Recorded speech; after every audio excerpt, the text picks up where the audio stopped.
All right.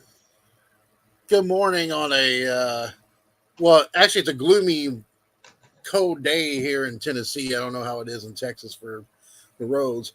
Um, but we're here back with another video. Vince McMahon sex traffic allegations have come out again over the week, right before the Rumble.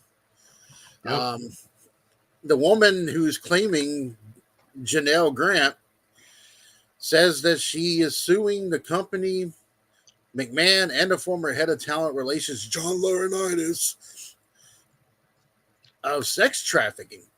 Now, I don't know if you know this, Stephen, but there's been a lot of Vince McMahon allegations over the years. A lot. Um, what's your thoughts on this?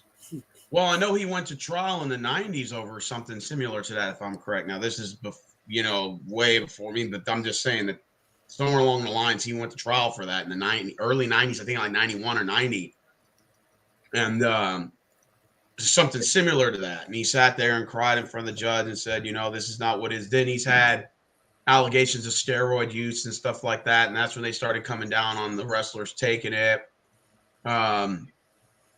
And now you got these allegations. Now, before I go further into it, do you know the specific details of the Vince McMahon accusations? Like, or do you know the full details or somewhat? I do. Now Okay. he was. Now here's something else that Vince has done over the years. Before I get into that, he saved his superstar Jimmy Snuka. Everybody remembers. God rest his soul, has passed away, the Hall of Famer. He I know who he alleged, is. murdered his girlfriend. While he was being arrested, Vince comes in to the police station with a suitcase full of cash, and then for years, Snuka got away with it. By the time they finally tried Snuka, Snuka was already old and had dementia, and they wouldn't be able to do anything about it. Other allegations has been there's been gay allegations that Vince has allowed gayness and stuff in WWF in the past. A former a former woman referee back in the 80s has sued Vince McMahon and the WWE of allegations of sexual misconduct. Um, the allegations I know is that he has sent this girl. This is where Brock Lesnar comes into play. Everybody's thinking it's Brock, but they haven't really come out and said it's Brock. But I think we all got the gist that it's Brock. He's used this woman to entice other wrestlers to sign contracts, re-sign. And this is 2020. This is during the heart of the pandemic. Vince used her to get Brock to re-sign with the WWE. Okay. Um, I will say that,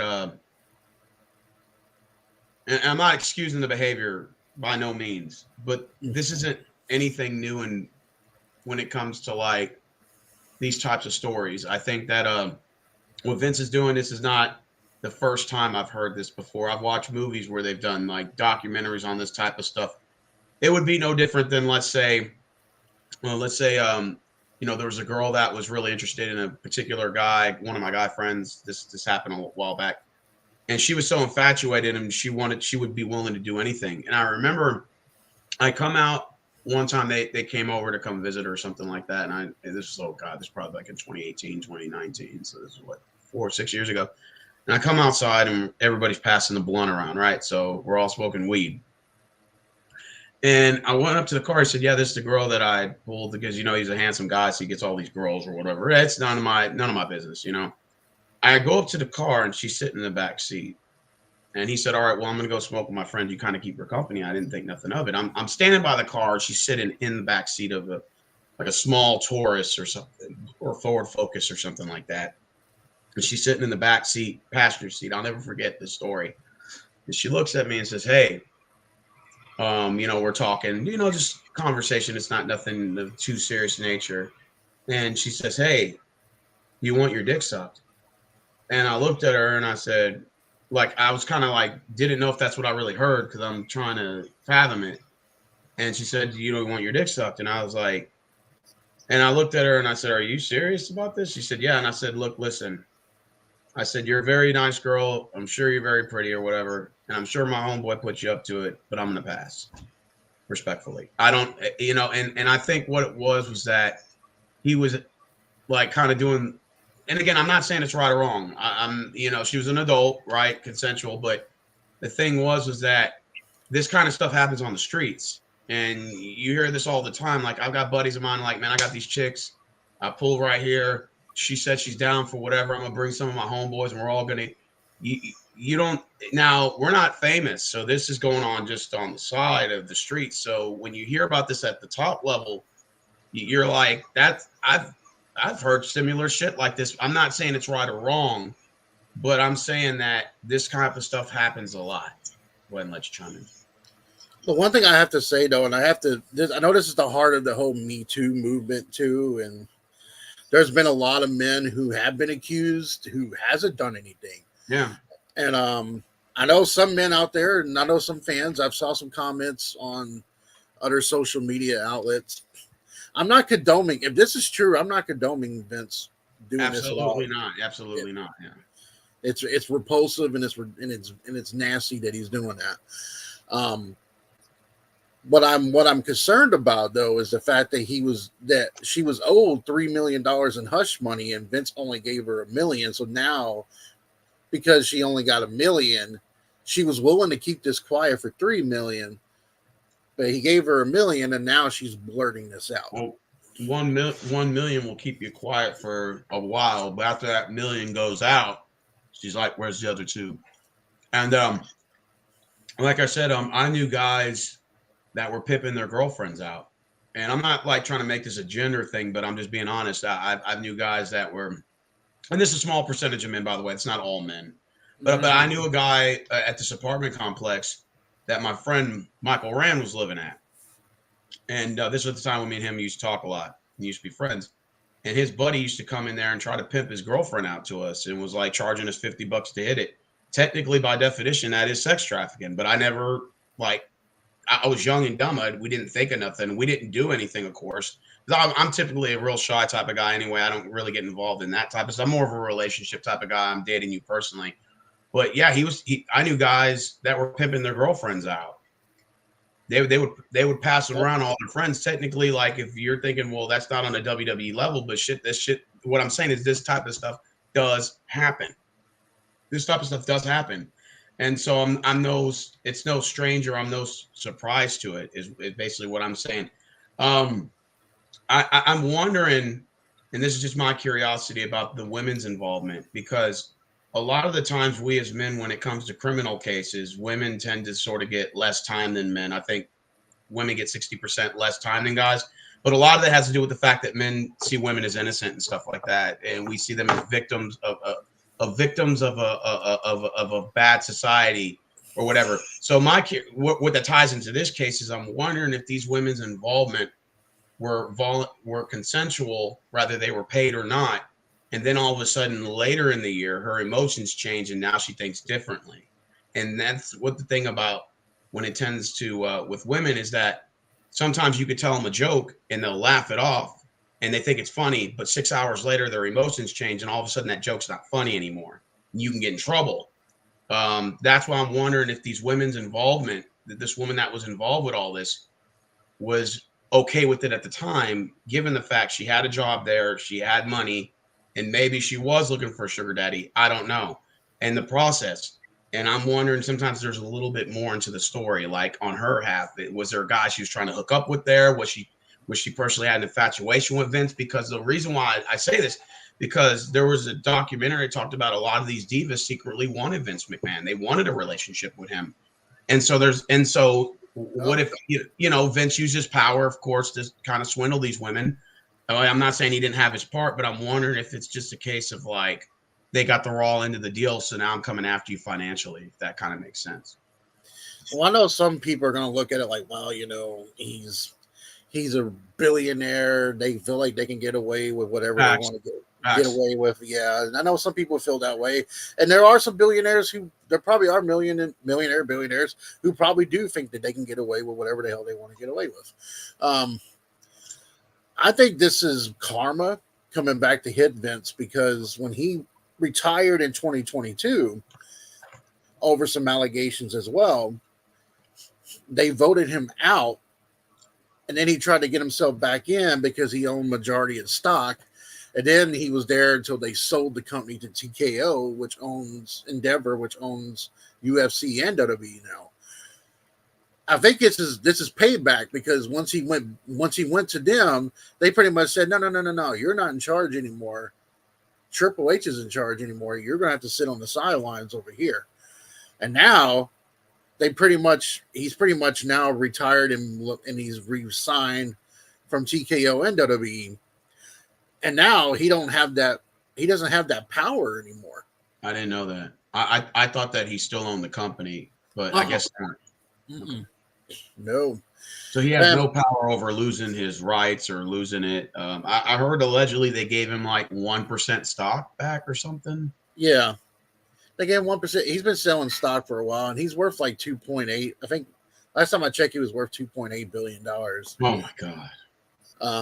Probably more than that. I don't know. But that's what I was reading up on. And the thing about this girl is, and you've heard about it in workforces, some of these girls will do whatever it takes to get up to the top. Maybe she thought that she can get up to the top. Maybe there was a wrestler there that she liked, or maybe she really did like Vince. Yeah. The thing is that when it comes to Vince, I'm curious to know. At this stage of the game, he's like what, 80? We're almost going towards there. Yeah, he's about that. I mean, what does he really have to lose if he is criminally charged? I mean, I'm not saying it's not right or wrong. I think it's wrong if what the allegations are true, but I'm just curious to know if perhaps like at this stage of the game he just doesn't care anymore. Like if you convict him at 80, or almost 80, or he's almost up there. You got to be in his 70s, I'm thinking, but I don't know if it's really going to be justice or anything like that. I don't really even think the guy cares. I think he's out of his fucking mind. Maybe he has dementia. I don't know. He's denying the allegations. He's gonna fight him. Okay. My thing is that I know him and Linda they're not divorced, but they've been split for a while. And I didn't know that. Yeah, she lives in a different. She worked for the Trump administration, doing some stuff for Donald Trump at the time, and she's trying to dig into politics. I could tell the allegations were true because she's been away from him for a while. During John Cena had a birthday party in New York in 2022 in the summertime, and Vince was there with a young girl. Then he had some girl with him. So these allegations, I believe, are pretty much possibly true to an extent. Do I think that this girl might have over exaggerated some stuff? Possibly. Yeah, maybe. When I look at a guy like, when they say Brock Lesnar's name on there, you look at that, and Brock Lesnar's been married to Sable for a long time, and I'm sitting there thinking, would Brock actually do something with this girl while married to Sable? I agree with Leon Cavalera on that. I agree with comments. Well, here's the thing, though. You can't really. The only thing you could really do with Vince is he would not be a part of WWE anymore. He won't be a part of TK Holdings anymore. His name would be diminished. I mean, would he be hurt by it? Probably not, because he's got enough money to live on. So, would it hurt him financially? No. But it would hurt his reputation. It would hurt. And, it's sad, too, because you got some of these wrestlers look at Vince McMahon as a father figure, like Undertaker did. Cena is friends with him. The Rock was friends with him.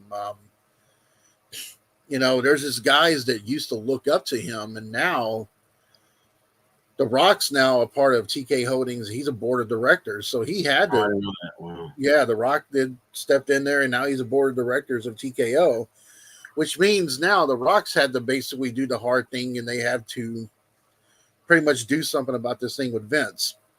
And Vince decided to step down.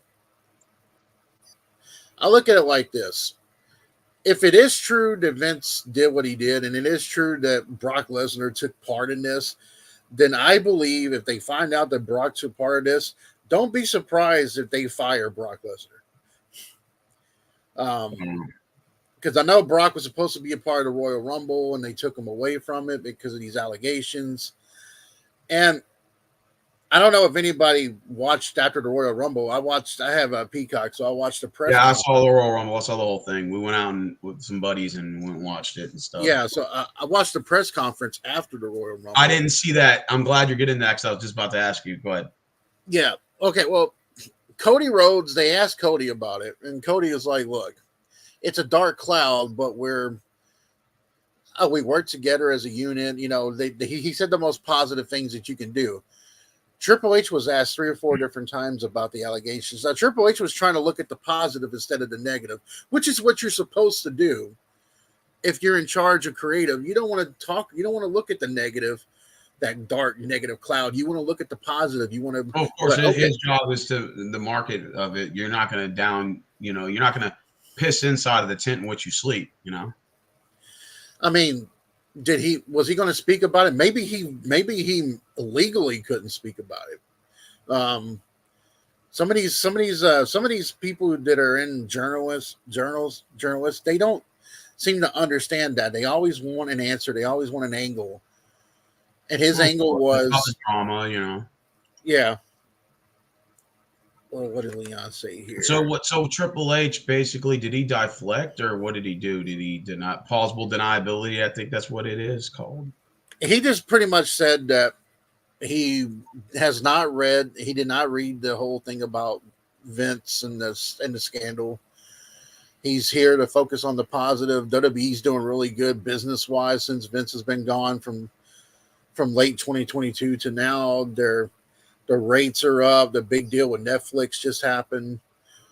Chris Raw is going to Netflix in 2025. They sold out Tropicana Field with 48,000 people. That's never been done in a long time. And WWE's their popularity is peaking. So I'm looking at it from a standpoint of Triple H is looking at it like, let's not talk about the negative because that's Vince's thing. We're here to talk about. Yeah. Which is understandable. I mean, that's part of the job. I'm sure his PR told him to say that too. So I would probably have done the same thing. But then again, though, But then again, Triple H is getting a lot of slack and a lot of backlash because a lot of them were like, why didn't he condone it? Why didn't he condemn Vince and stuff like that? I think it's kind of one of those things where I think it becomes like a legality issue, right?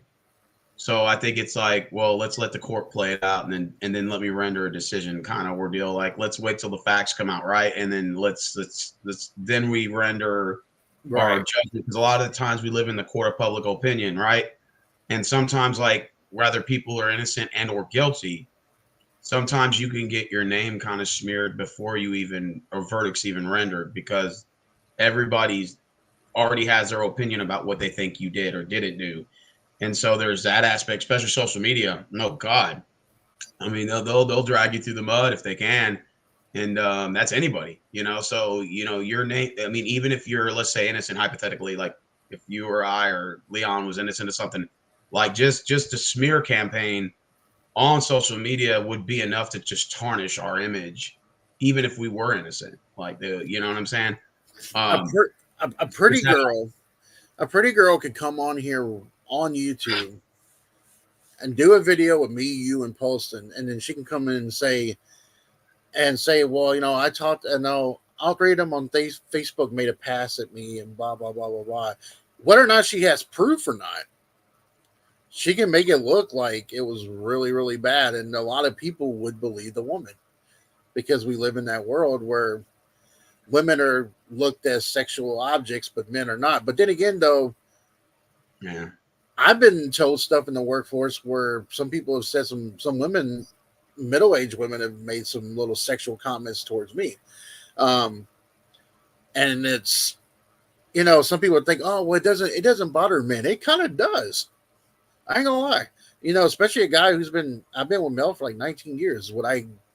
I've known her for 19 years. So that bothers me as a married man for someone to go like, oh, well, let me make a comment about you and this and that. I'm like, no. Well, I'll tell you this. I'll just give my opinion on this. I don't really do videos like that anymore, but what I will say, looking outside in, you'd be very surprised that some of these women can be just as aggressive as the guys. And I've seen that, especially like my line of work now that I do security. And oh my God, like you'd be very Mm-hmm. surprised that women can be just as aggressive as the men, especially when it comes to sexual, when it comes to like unwanted confrontations. And you'd be surprised where I've seen some of these perverted conversations are now coming more from the girls. It's like times are changing now. I'm like, wow, I never thought I'd be living in a world where the girls are now the aggressors and the guys are the. I'm like, wow, I never would have thought of that in those days, but I guess times are changing now. But but Now, not to label women or men as bad. I'm just saying, like, I agree with you. You'd be surprised at the things I hear girls talk about, man. There, I patrol a Fiesta on 6-6. There's this one girl that works in a certain department. Older woman, very cute. She's not bad looking at all, and she makes attempts to hit on every goddamn guy that works there. She is a complete fucking just out there. And she even made pass bys at me. And of course I turned her down or whatever, but she would shake her ass. She would get by the register and start shaking her ass. They would film her and put her on TikTok and all that.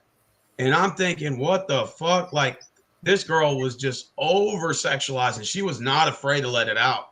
I just wondered if it would have been me that would have done that. I'd be looking for another job. But I'm just saying that I agree with you that I've seen the tides have changed now and girls are more openly about their sexuality. But I also think it's because they know there's no repercussions that come with that. And that's agree with Leon Cavaliers about the whole corporate thing. There's no repercussions on their end. But I know if me and Kev decided to shake our ass on Register 7, we'd probably be looking for new jobs, We'd probably get the Vince McMahon treatment. I'm telling you what though, like my years in the past of doing security, especially working at the nightclubs and bars, I'm gonna tell you something. You have that security outfit on, and girls will come over there and flirt with you so they can get away with any fucking thing that they want to get away with. Go ahead. I'm cutting you off. Go ahead, Steven. No, I was cutting you off. Go ahead. I mean, I've dealt with that in the past where they come up to you, even if you wear the wedding band, it don't freaking matter to them. We're living in a world now where, like, if you see those, I don't know if you've seen on videos or not, Steven, but men are stopped going to the gym now because you got these girls who are going to the gym wearing scantily clad outfits, and just because one dude looks in their direction, they're trying to expose them as a creep. Bro, so now, go ahead. Yeah, so now you're in that stuff when you have all that. Mm-hmm. It's bad. Look, me and Kev are not trying to generalize here. Just that way, if there's any women watching, we're not trying to say all women do this. I'm just saying what I've noticed. And like, even me being in security, I've even had I've had at least about 4 or 5 women already hit on me. And this is without me doing anything, just me in a security outfit, bro. When you put that security outfit on, man, it attracts the women.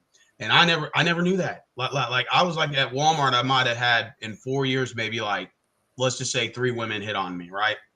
But at when I patrol Fiesta and apartment complex, I've had employees hit on me. I've had managers hit on me. I've had regular Joe Schmoes coming in, customers. And that's just for me being in security. They love that security. They love that authoritarian look, like that security presence look. They love that, turns them on. It's like a Superman cape almost. And it's like, it's kind of cool. The only problem is most of them you don't want. They're the ones you don't want. They're the ones that they're the ones that mouth's been everywhere. And they're the ones that you're about to be Vince McMahon. Yeah, and you also, dude, I've had women hit on me in front of their husbands. I've literally, I had that actually did happen once. It was an Arabic chick, older MILF, good looking girl. She was saying, "You're handsome, you're cute," proceeds to talk to me, then asks for my number.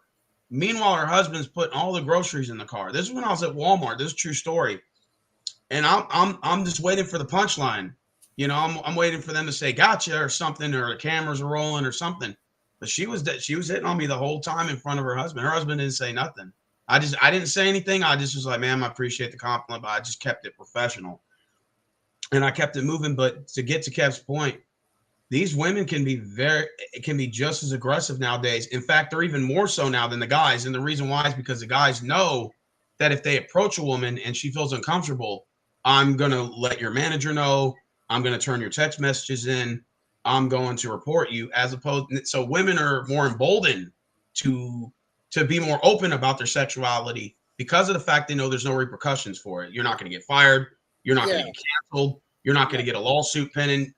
You're good. But for guys, they still have to tiptoe and around those eggshells. So guys have to be more sort of like behind the scenes now. It's sort of like, well, I have to get to know you first and then go from there because you got to make sure your ducks are lining up, your T's are crossed, and you're protected.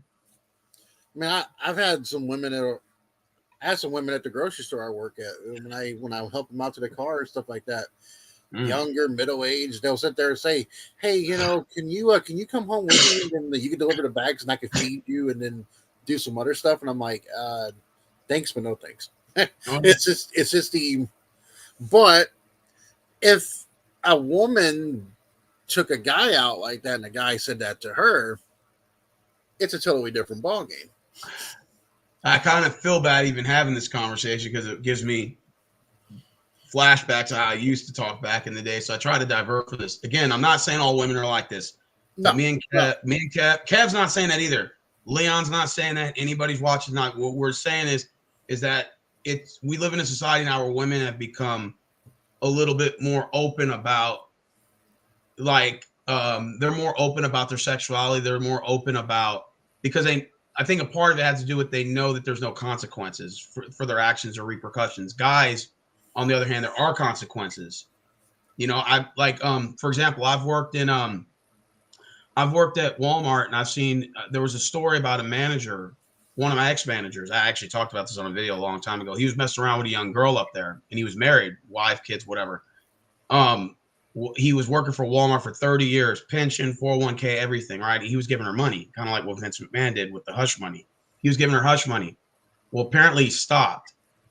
And I think the young girl got very upset about that. So what did she do? She got all the text messages, everything, screenshots of the conversations they've had, whether it was sexual based or, hey, let's meet up.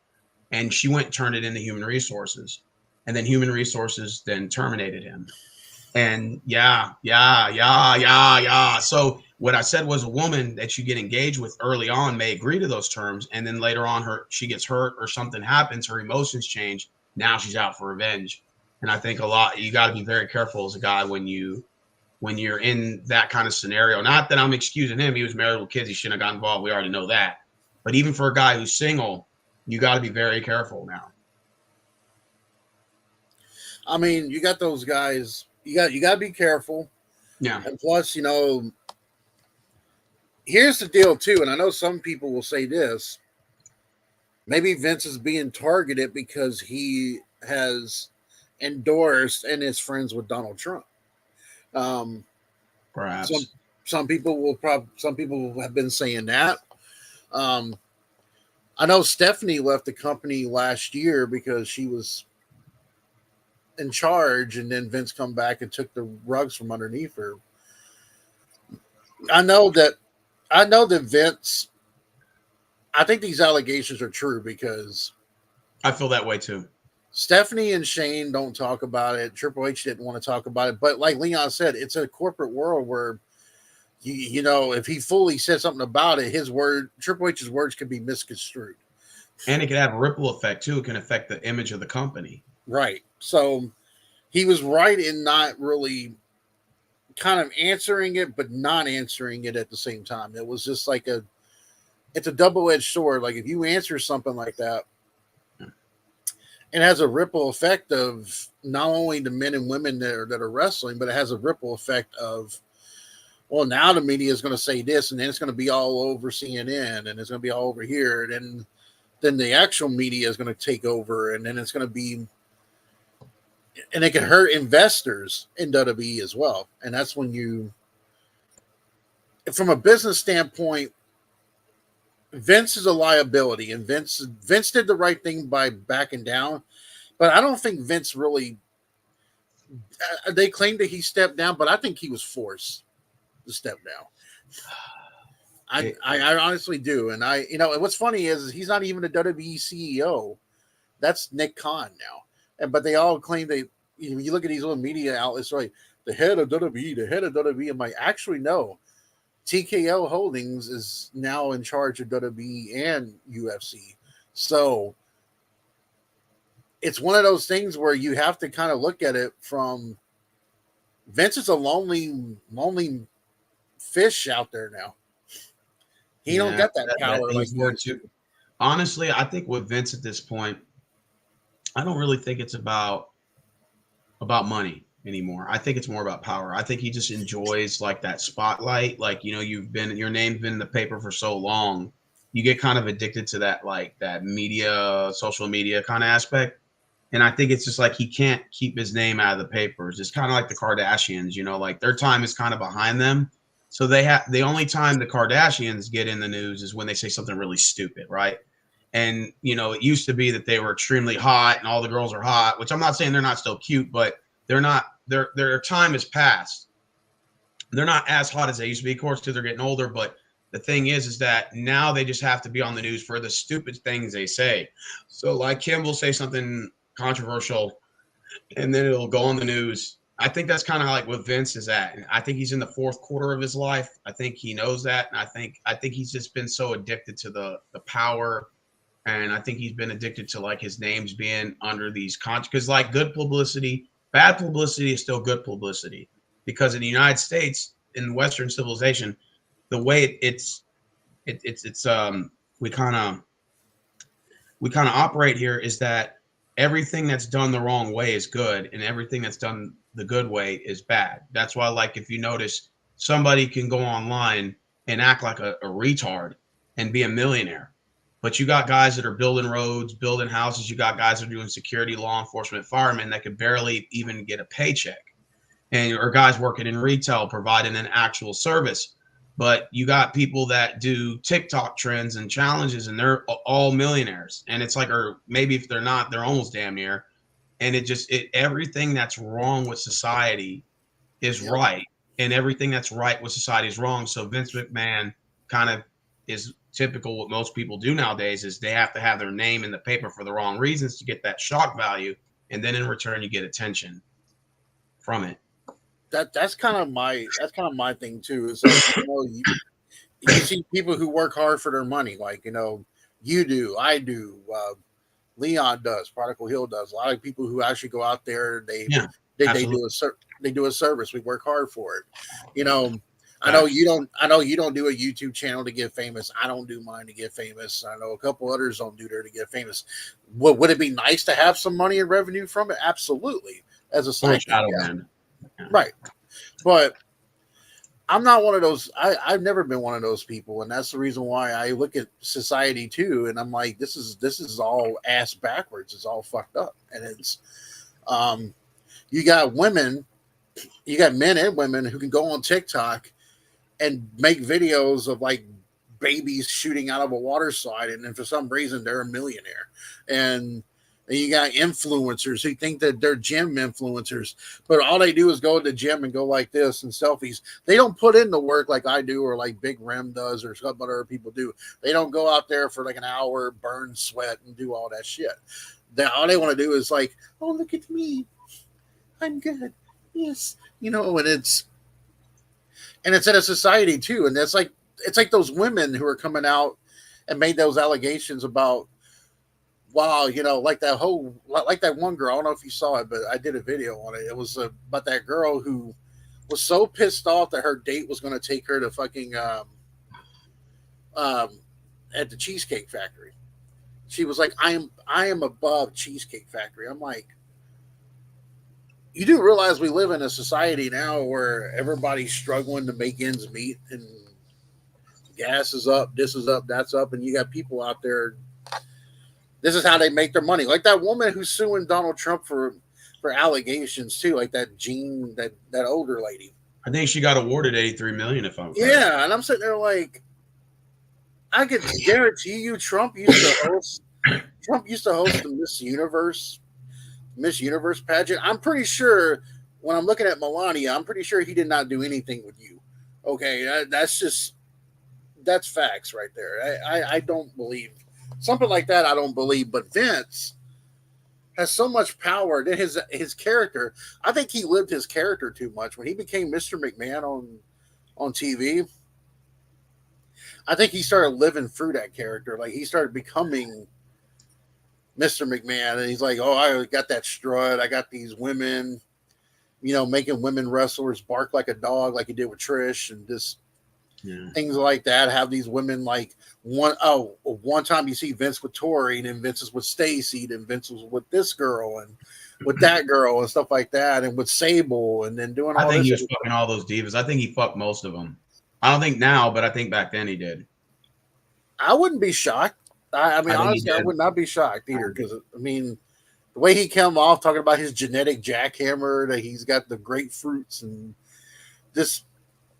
I know some people are like, well, that's just a TV character. And you're right. But some people get so power hungry, they start living that. They start living through that character. And I think Vince has lived through that character now. He just thinks that,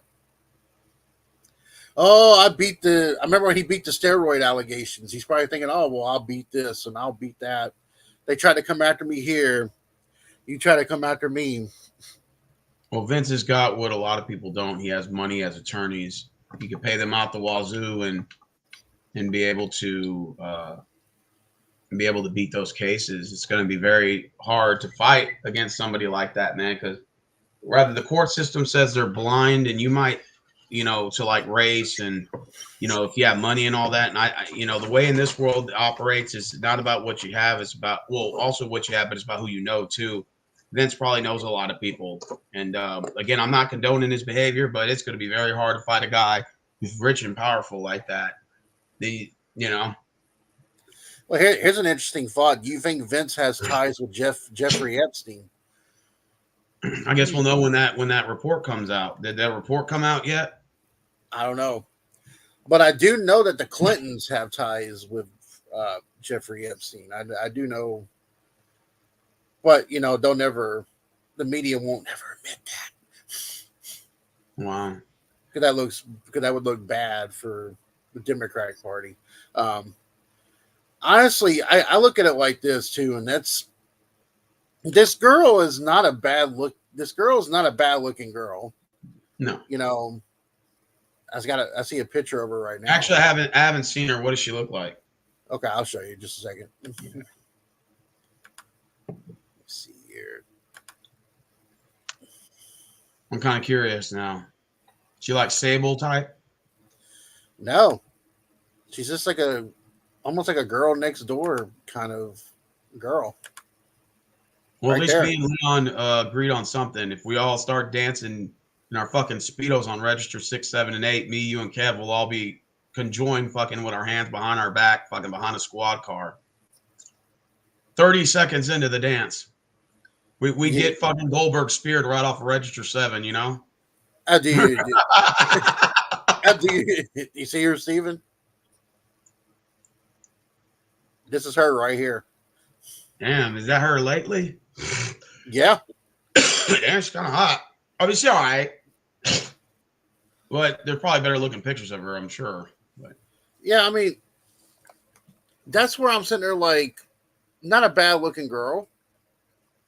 I know that, but that's where I'm starting to.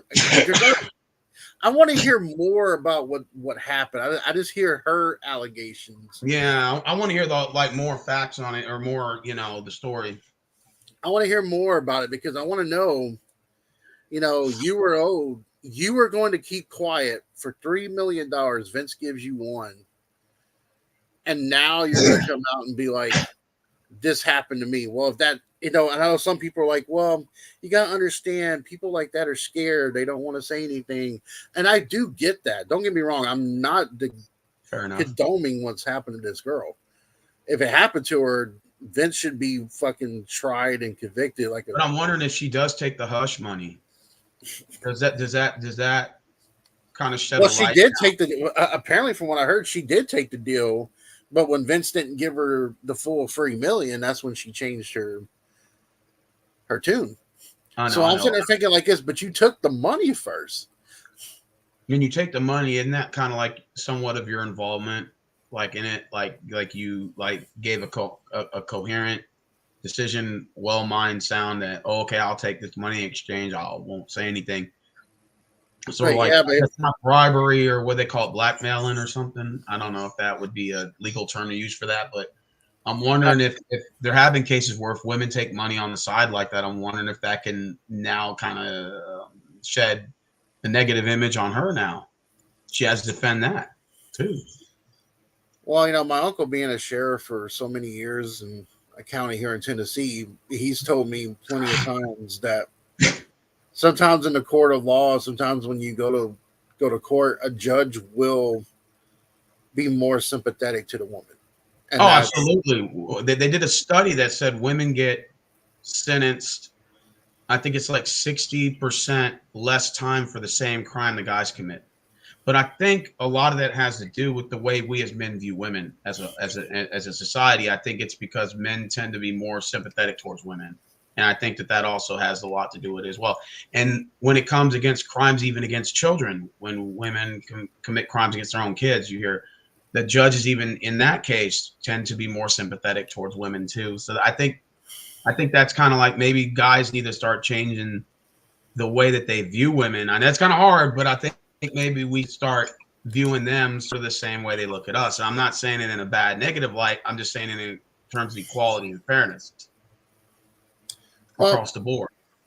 When I look at these females who make these videos that claim that these men stare at them at the gym and stuff like that, I'm sitting there thinking like this: if you're coming in a sports bra and booty shorts to a gym and you're basically got a camera out there, you are looking for attention.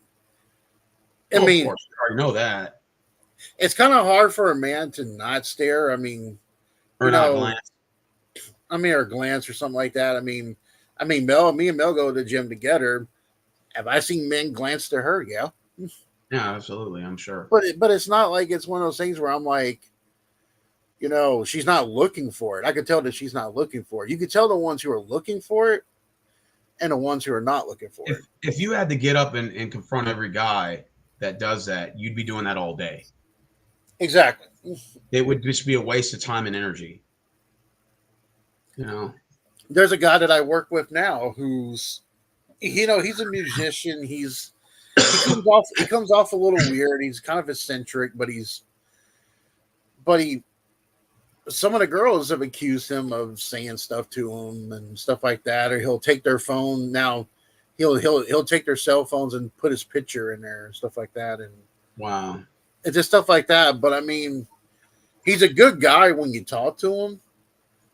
It's just that he's a creep when he's around the girls. He sounds like a creep when he's around girls, and it's just kind of one of those things where you're like, well, shit, you want to condone, you want to be like, hey, well, that's your boy, you know him. Yeah, I knew a guy that was like that. He was a creep around girls, and he would sit there, pull his phone out, wait till they bend over and take pictures. I told him, hey man, why the fuck you do that, bro?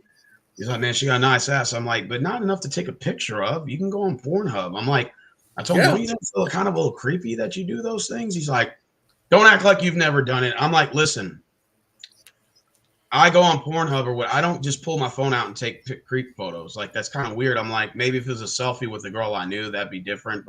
Or if they were sending me nudes, I don't have a problem with that.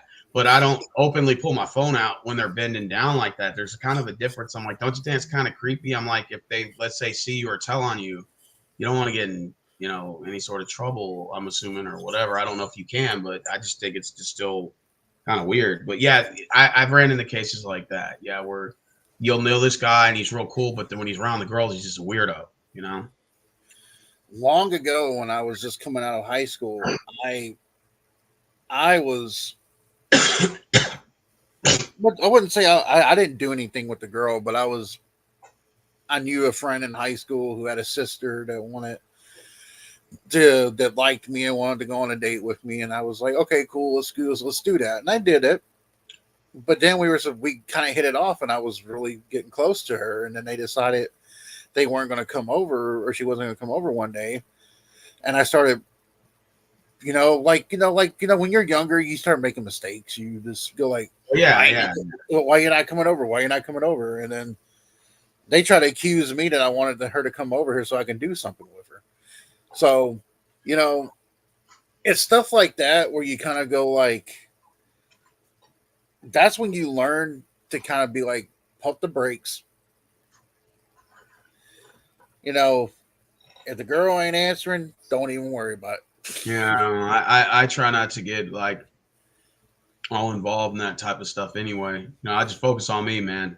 The most important character in your life is yourself, because nobody else will. I learned from my dad who's passed away, and I learned from everything, and that's be useful in everything. Like Ooh. you got to be useful in something. I mean, you can't just be like floating around and expect that to happen. I mean, it's just to me, this whole allegation thing is. I find the timing of it. That's the part that bothers me. I find the timing of it because I'm sitting there thinking, wow, okay, so WWE is doing really good numbers.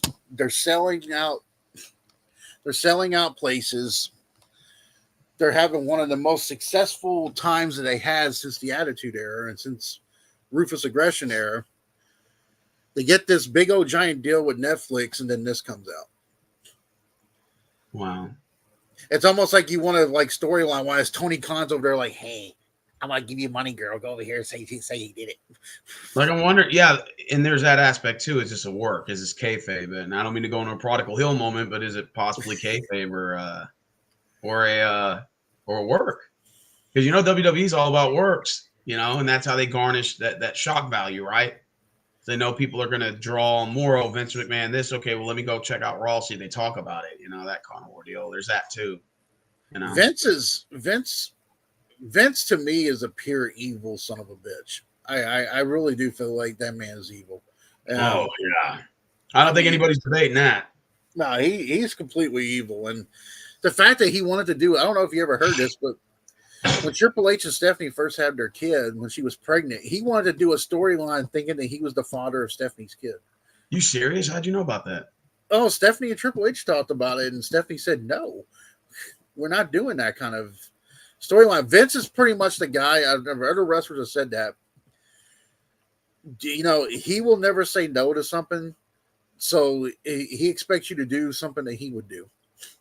And that's kind of really crappy that he would do that. But he wanted to have a storyline where he incest with his own daughter. I mean, this is the kind of mind that guy had. He's the same one that wrote that Katie Vick storyline where Triple H dressed like Kane and had sex with that doll in the damn casket and stuff like that. This is the same motherfucker.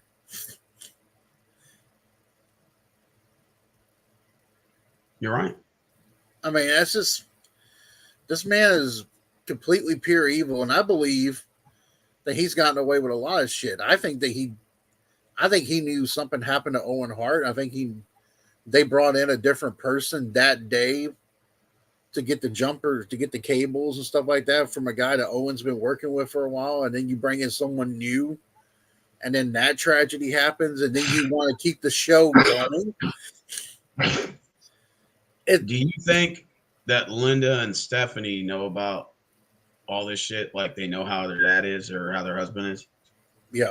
And they've been quiet about it over the years because they want to protect their image too, or protect the company or their assets. I think they just want to protect. They just want to protect the name. And they want to protect the company. I think Stephanie and Triple H just want to protect their daughters. Their granddaughters from the allegations and stuff like that. I think that's one thing that's the most important thing in this is that Vince does have a family. I didn't know Linda was separated from Vince. Yeah, they've been separated for a while, and somebody tried asking her like 2 years ago questions about it, but she did not want to answer anything about Vince. She wanted to talk about political stuff you could talk to her about, but she did not want to talk about the whole thing Is with she Vince. still involved in politics now? Yeah.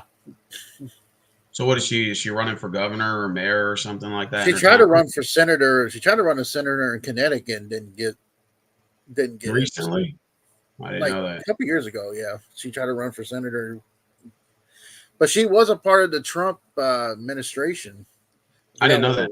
I forgot what her role was, but she was on the administration that when he was president. So there's just a lot of ties with this. I mean, like, but then again, people could say the same thing about Trump. They're like, well, he's a billionaire, has he gotten away with shit too? And blah blah blah. It's just it's that underlining thing. Like, do you believe that's true? Do you believe it's not true? And it's like, with Vince, I believe 110% it's true. So is Vince getting charged or is he just getting sued? Looks like he's just getting sued, but the part that bothers me, and then me and you talked about this, it kind of makes the girl look bad because she took the $3 million deal at one point. Wow. The hush money. So that kind of makes you look a little bit bad. Yeah, it does. It does. Because now you took that money. Granted, he didn't give you the full $3 It's like million. you agree to the terms. You agree to the terms and conditions that came with it. It's almost sort of like you're complicit with everything. Like you were this was consensual, that you consented, and something. I'm sure there was a clause in that too.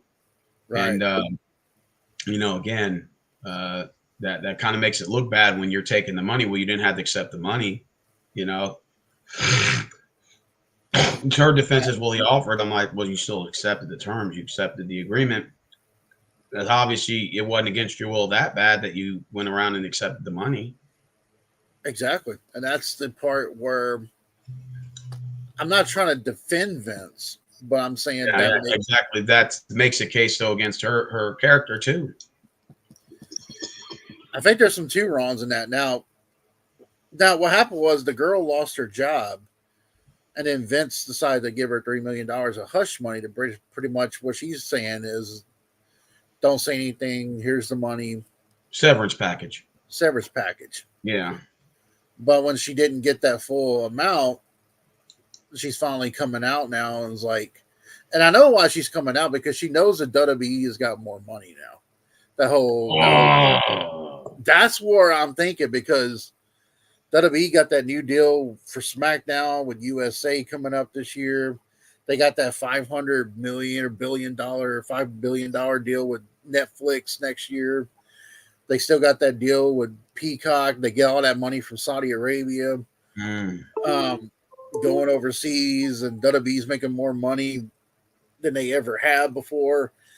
I'm looking at it from that standpoint. I'm like, so now you're basically wanting to, because she's trying to sue the company too. And I'm like, that kind of makes it look a little bit bad now. Wow. And is she the only one suing, right? From my understanding? Yeah. So that's kind of where I'm like, there's just that parts of you where you kind of go like, you believe that Vince did it.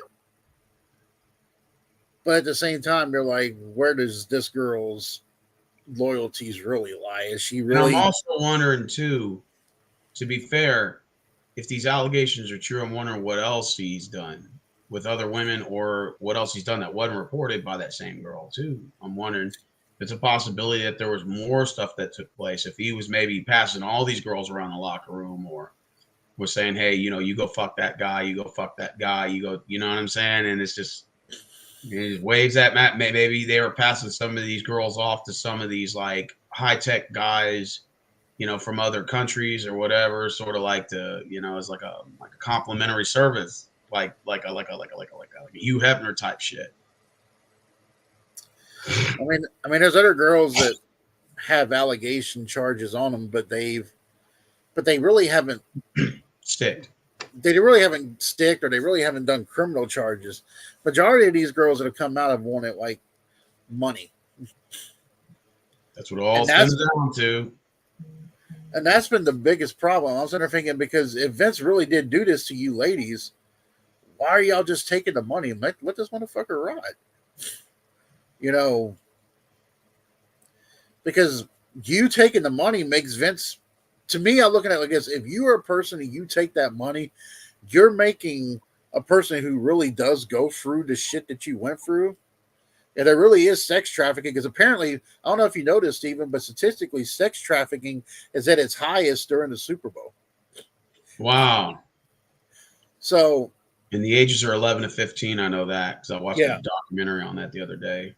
So I'm looking at it like this. If you're taking them, if Vince did all this stuff to you, which I'm thinking that he did, but you're taking the money, you're taking the high road, that tells me that you're not standing up for your women, the other girls and the other women who are being tortured. It's pretty much you're just looking out for yourself, which is what this country is a me attitude kind of country. Yeah, facts.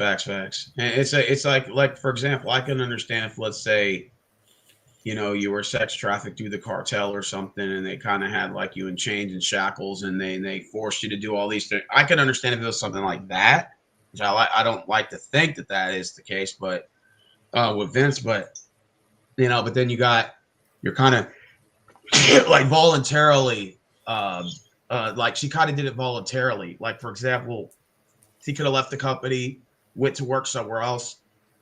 She didn't have to take the money too, and so that's when you also add that. It's like, did he have a chain and shackles around you?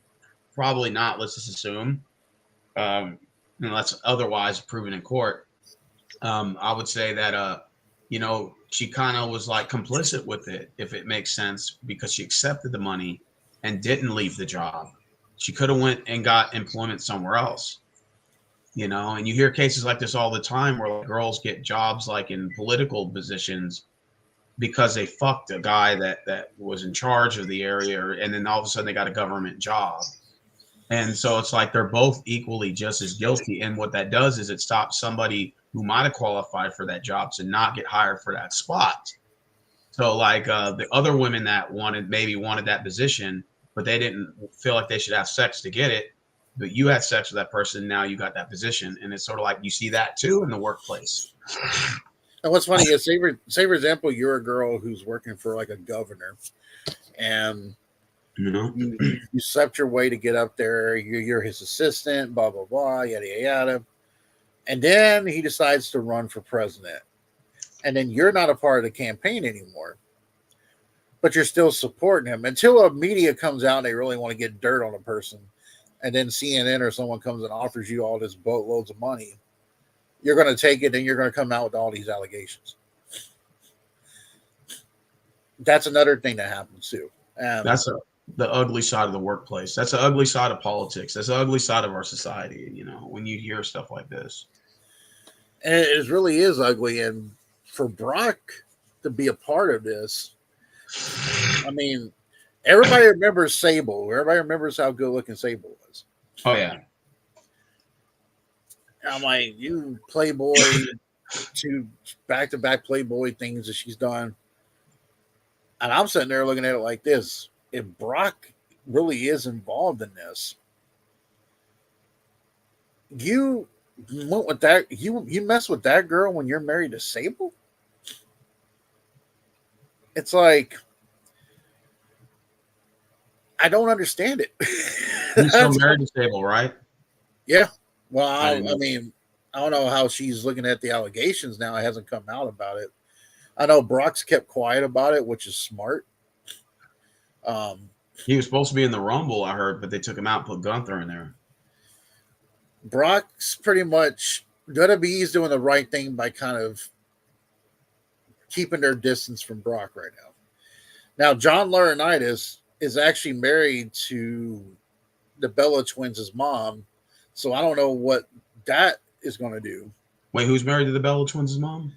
John Laurinaitis, the one who used to go people power. Yeah. I didn't know that. Yeah, so now I don't know how that family is going to react to all that because John Laurinaitis got fired in 2022 after Vince got allocated.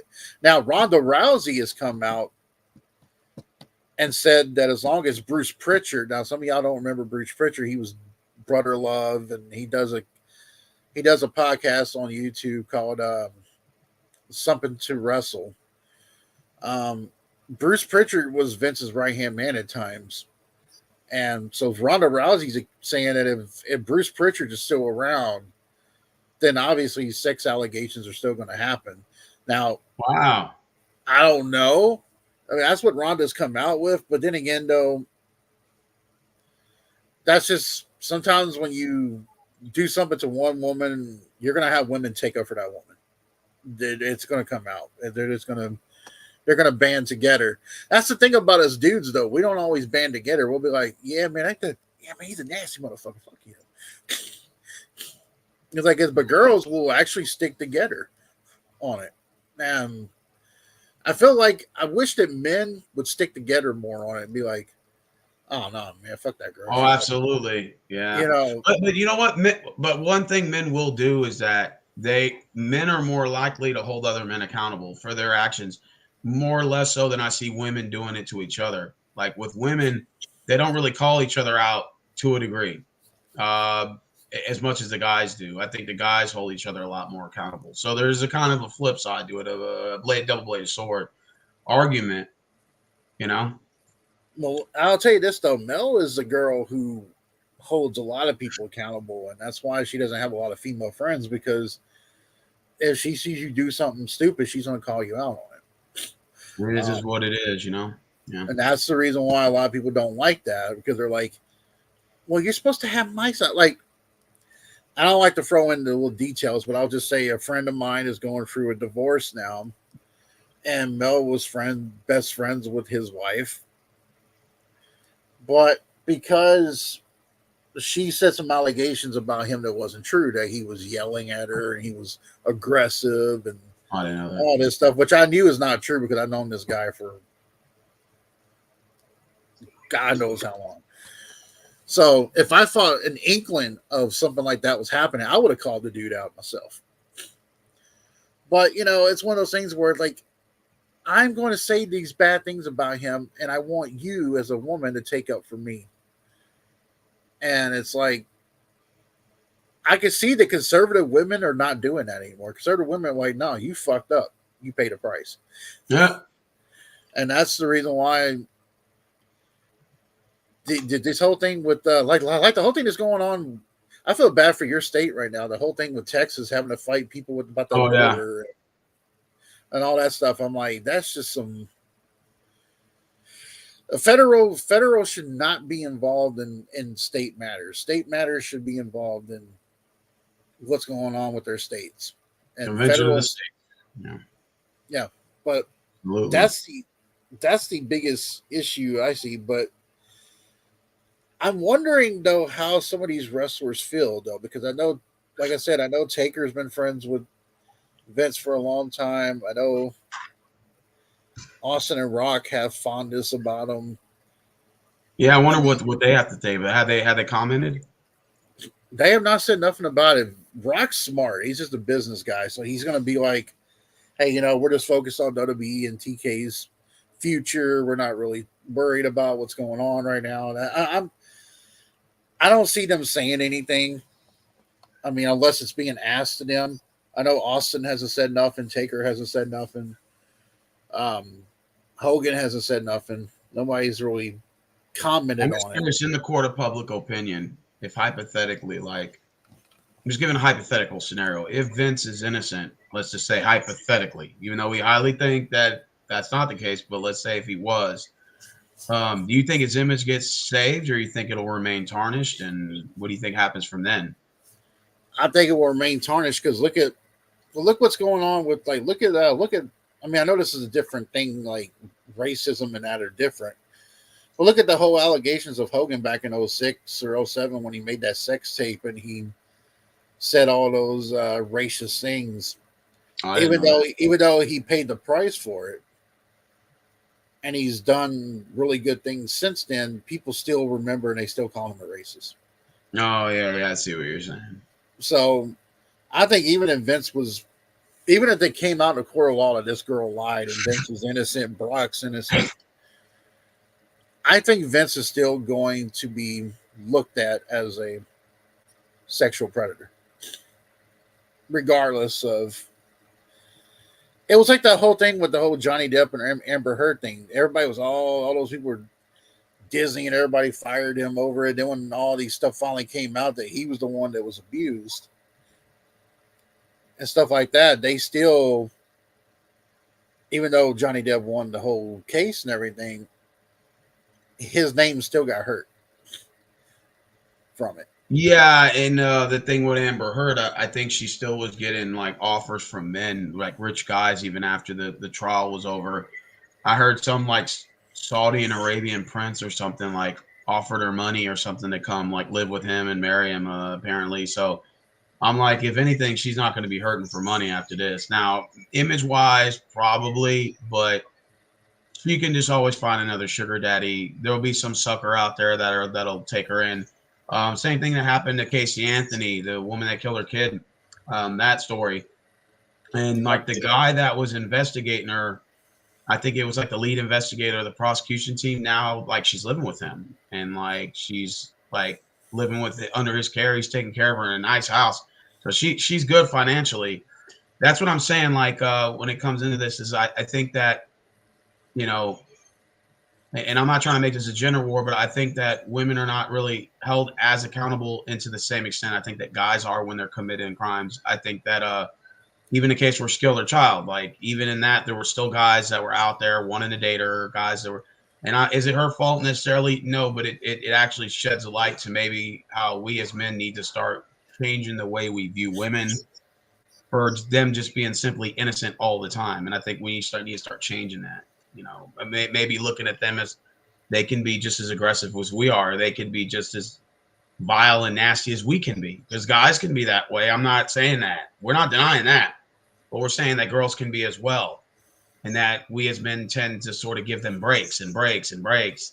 And it's sort of like, well, maybe this sheds light on how we as men need to start changing our ways. Sort of gives us, that mirror. I look at the girls who complain, the girls who cry wolf so many times. I'm worried about those kind of women, because say you cry wolf so many times, it goes to a blind eye, and then you meet a guy who actually finally does all the stuff. Yeah. And then you tell everybody about it, no one believes you anymore. That's the part where I think some of them don't understand the consequences.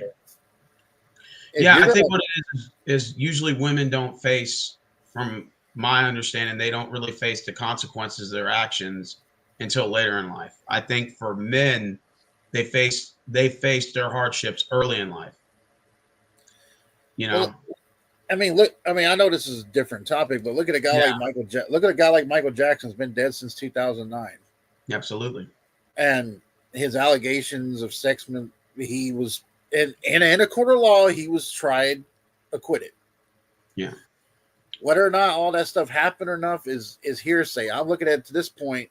I'm like, because those guys came out with that whole documentary, and one of them, I know for a fact, did it because he wanted to be a part of Michael Jackson's Cirque du Soleil, and when the Jackson family didn't hire him, that's when he started coming out finally saying, "Oh yeah, Michael did do that to me." I was sitting there thinking, that's what I'm talking about, because just saying that, some radio stations were taking his music off the air because I didn't know that. And I'm sitting there like, hold up. Even if the allegations were true, the man's been dead for how many years? 15, I think now. Yeah. So I'm sitting there thinking, that's what men deal with. We could be in our graves, and people will still say, well, he was this piece of shit, that sexual deviant, blah, blah, blah. And it's just, that's the society that I think what we're trying to do, folks, for people who see this later or now, I think me and Steven are looking at it from both sides. So this, yeah. That's where we're looking at it from. And we're not trying to dog you ladies out there, but you ladies do get away with a lot of shit. Oh my God. Don't even get me started on that. But I agree. I'll just leave it at that. I'll leave it at that. Oh yes. You guys get Oh, away. murder. You guys get away with a lot of shit. And hey, Vince should have messed with Taylor Swift. She could have wrote a song about him. We could have got famous. Especially if she's somewhat attractive, if she's attractive enough, and a guy's willing to fight, that she'll get away. Oh, absolutely. That's the kind of. I mean, people don't talk about how devious or how evil a girl like Taylor Swift is, and I'm going to tell you, You think so? this is why I know that girl's evil. Because she was dating one of the Jonas brothers years ago, All right. and he ended up marrying some actress, and then they got a divorce. Now she's best friends with the man's with the ex-wife, and Really? it's like, it's like she pretty much said that the reason why she makes songs about people is because she wants them to hurt. And I'm like, I'm looking at it, Travis Kelce, you need to run as fast as possible. I'm pretty sure she's already made a song about you, just in case you did try to do something. Do you think it's a publicity stunt? Maybe they're dating. I think it is. I think a part of it could be that. I think that she's the NFL wants to. I think the NFL was. I don't think it was losing ratings like the NBA was, like the NBA is. But I think the NFL is losing some ratings, and they needed some young, fresh faces to watch the game. What better way to put the Kansas City Chiefs tight end star with Taylor Swift and be like, oh, well, maybe some of Taylor Swift's fans might come and watch the games now and watch the NFL games, and we got all this. And I'm just like, but big football fans like me, you, and the rest of us, we're all like, I hate watching a game now with the Chiefs because every time there's a game on with the Chiefs, they're always looking at her in the damn press box. Yeah, I know. Or they do her little walkway down the ramp, and then they'll film Kelsey, and then, you know. Travis Kelce don't even look like her type. You think so? I don't think so. I mean, I think she likes those like skinny, tall actors. Brothers type. Yeah, I'm looking at Travis Kelce and I'm like, I wonder what kind of deal you got with the NFL now, girl. It says her day will come. It's all money. And go ahead, read it. Yeah, her day will come. It's all money. No, the rest settle down with T Swift. The day she has had, she will not know what, especially if it turns out to be a. Oh wow, maybe. Well, here's the thing about Taylor Swift too is that she, when she was here in Nashville doing country music, she was that cute little country star.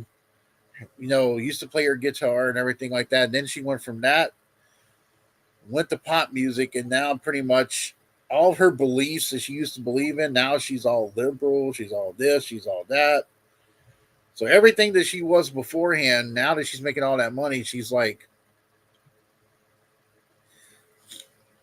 Wasn't she an Eagles fan? Yeah, because she's from Pennsylvania. A lot of people think that she's from here, but no, she's from Pennsylvania.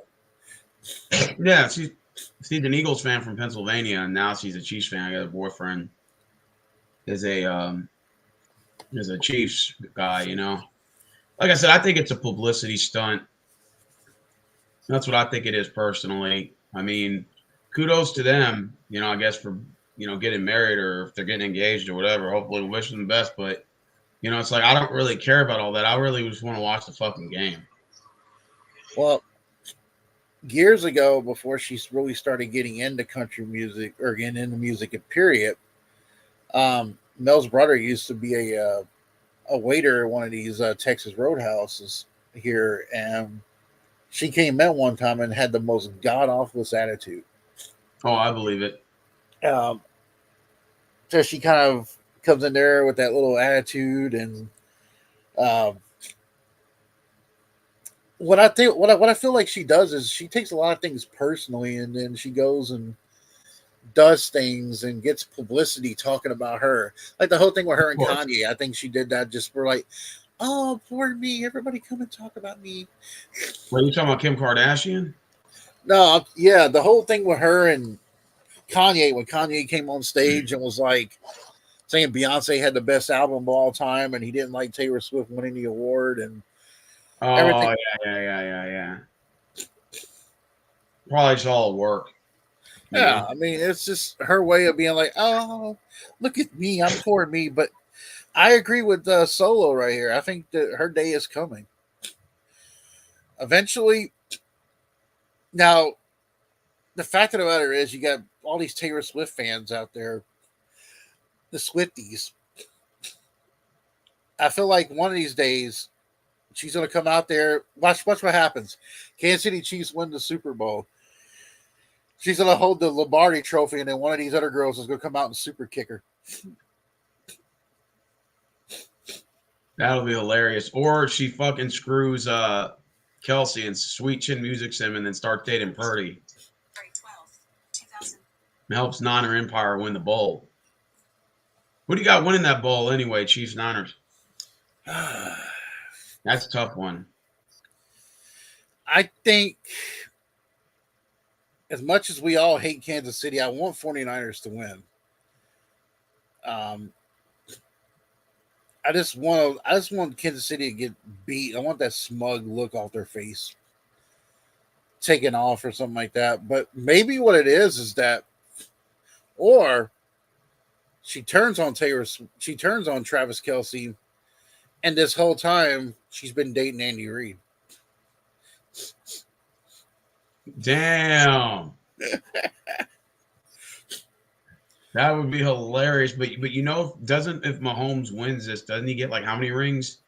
4? This would be his third ring. God. They'll put him in the GOAT conversation for sure. Oh yeah, because they'll start saying, "Whoa, is Mahomes better than Brady?" Is da, da, da, da. We're gonna hear all that shit, and it's gonna be.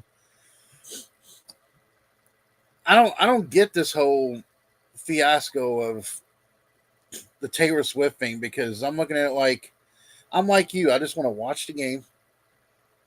I don't give a fuck about anything else. I just want to watch the game. I want to watch 53 men on one side, 53 men on the other side, 12 men on the field. Facts. And I just want to see them play their hearts out and see who wins the game. Yeah, I don't care about Swift and them. I just want to watch a fucking game. I'm tired of it, man. You know, if I was LeBron, I would try to one up him and be like, "Hey, is there a way I can steal Beyonce from Jay-Z?" Oh, that would be hilarious. Trying to one up it, be like, "Oh, LeBron's got Beyonce now." Oh. That's funny. But I'm curious, who do you got to what was I gonna ask you? So you said you're rooting for the Niners.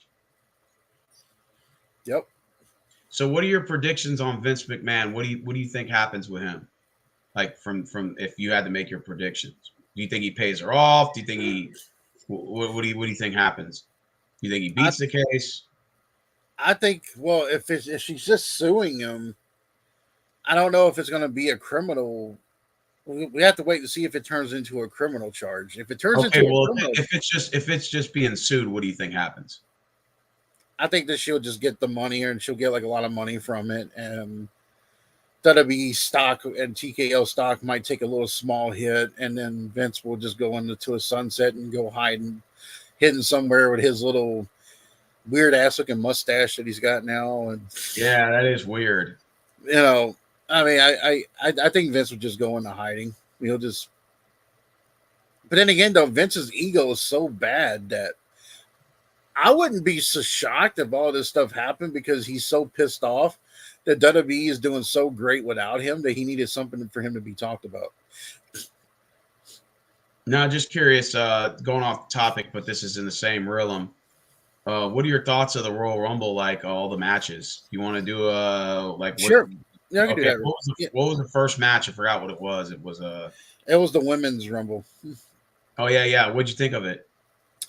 Actually, the women's Rumble impressed me because we saw the return of Naomi, who's been gone for a while. I like the fact that they got a partnership now with TNA. They had TNA's women's champion Jordan Grace, and they Yeah. actually mentioned that, which I thought was great because Triple H is using that forbidden door thing to actually work with other companies. Yeah. Um, I felt like they stuck with the story because the story is that that's the one thing that people don't understand about Triple H. Triple H said it in the press conference. He wants stories to be built that fans who know wrestling years ago, but also know wrestling now. He wants them to understand what history is with wrestling. He's a big history buff, so he wants people to understand that, hey, Roman Reigns is champion for this long, but there's Bruno and Hulk Hogan above him and Braun Backlund above him. So you have to. I think that's the reason why Bailey won, because I feel like Bailey is going to eventually turn face. They're going to have a feud between her and Damage Control for a while. I think that's the reason why Bailey won that. Now, Jay Cardell, her coming down there and basically picking up Nia Jackson in a launch position and dumping her out of the ring, impressive. Yeah, it was. As far as the other matches go, the Fatal 4-Way I felt a little flat, and it's not because of Randy Orton or LA Knight or AJ Styles or Roman Reigns. I just felt like we're getting the same old shit until you take the belt off of Roman Reigns. Like someone from the bloodline comes down. But actually, I have to give him credit. He actually won clean this time. He actually speared AJ Styles and got the 1-2-3. Now, Randy Orton actually had the RKO and got the victory, but I felt like the Fatal 4-Way could have been better. That's one of them that I thought could have been better. Now, the whole Logan Paul Kevin Owens thing, I thought was, and I don't like a DQ finish, but I thought it was genius because using the brass knucks on Logan Paul and then the referee sees it on Kevin Owens' knuckles, I thought was a pretty slick way of doing it. Now, the men's Royal Rumble, I thought was lackluster. Yeah. Not to say that I wasn't happy to see Punk and I wasn't happy to see Cody. And I know Andrade came back. He left the AEW and came back here. But I think you and I and everybody was expecting The Rock to make some kind of noise. That's what I wanted. I wanted The Rock to come out at 29 or 30, and Sami Zayn came out, and it just made my whole night just terrible, man. I mean, I saw the video. You were like, you're going around going, "Hey, who do you think is gonna win? Win? I know it's The Rock. I want The Rock to win." Man, I thought that for sure that The Rock was going to come out at 30, and as soon as I saw Sami Zayn, it just led my whole night down. Even if The Rock didn't win, but he was just in the Rumble, would have been cool. I think from what I've heard, they're still working on the details of that Roman Rock match. It could still happen at WrestleMania, maybe on a different night than him and Cody, or I think they're going to save it for something like Saudi Arabia or something. Or maybe it'll be for next year's Mania. But I don't think it's going to be for the belt. I think Roman Reigns' title run ends at WrestleMania 40. I think so. I think it's at the point now where we're all kind of like, all right, man, enough's enough. Well, he's had the belt for almost 1,250 days now, I think, if I'm correct. And with that being said, 1,250 days or 1,247 days to be exact, because the Royal Rumble was 1,245, so it's 1,247 now, 2 days later. So I figure that he still needs another. Let's see, what's 1,474 minus 1,247? You have a calculator? Yeah. Let me see here. What'd you say it was? 474 minus 247. 474 minus 247.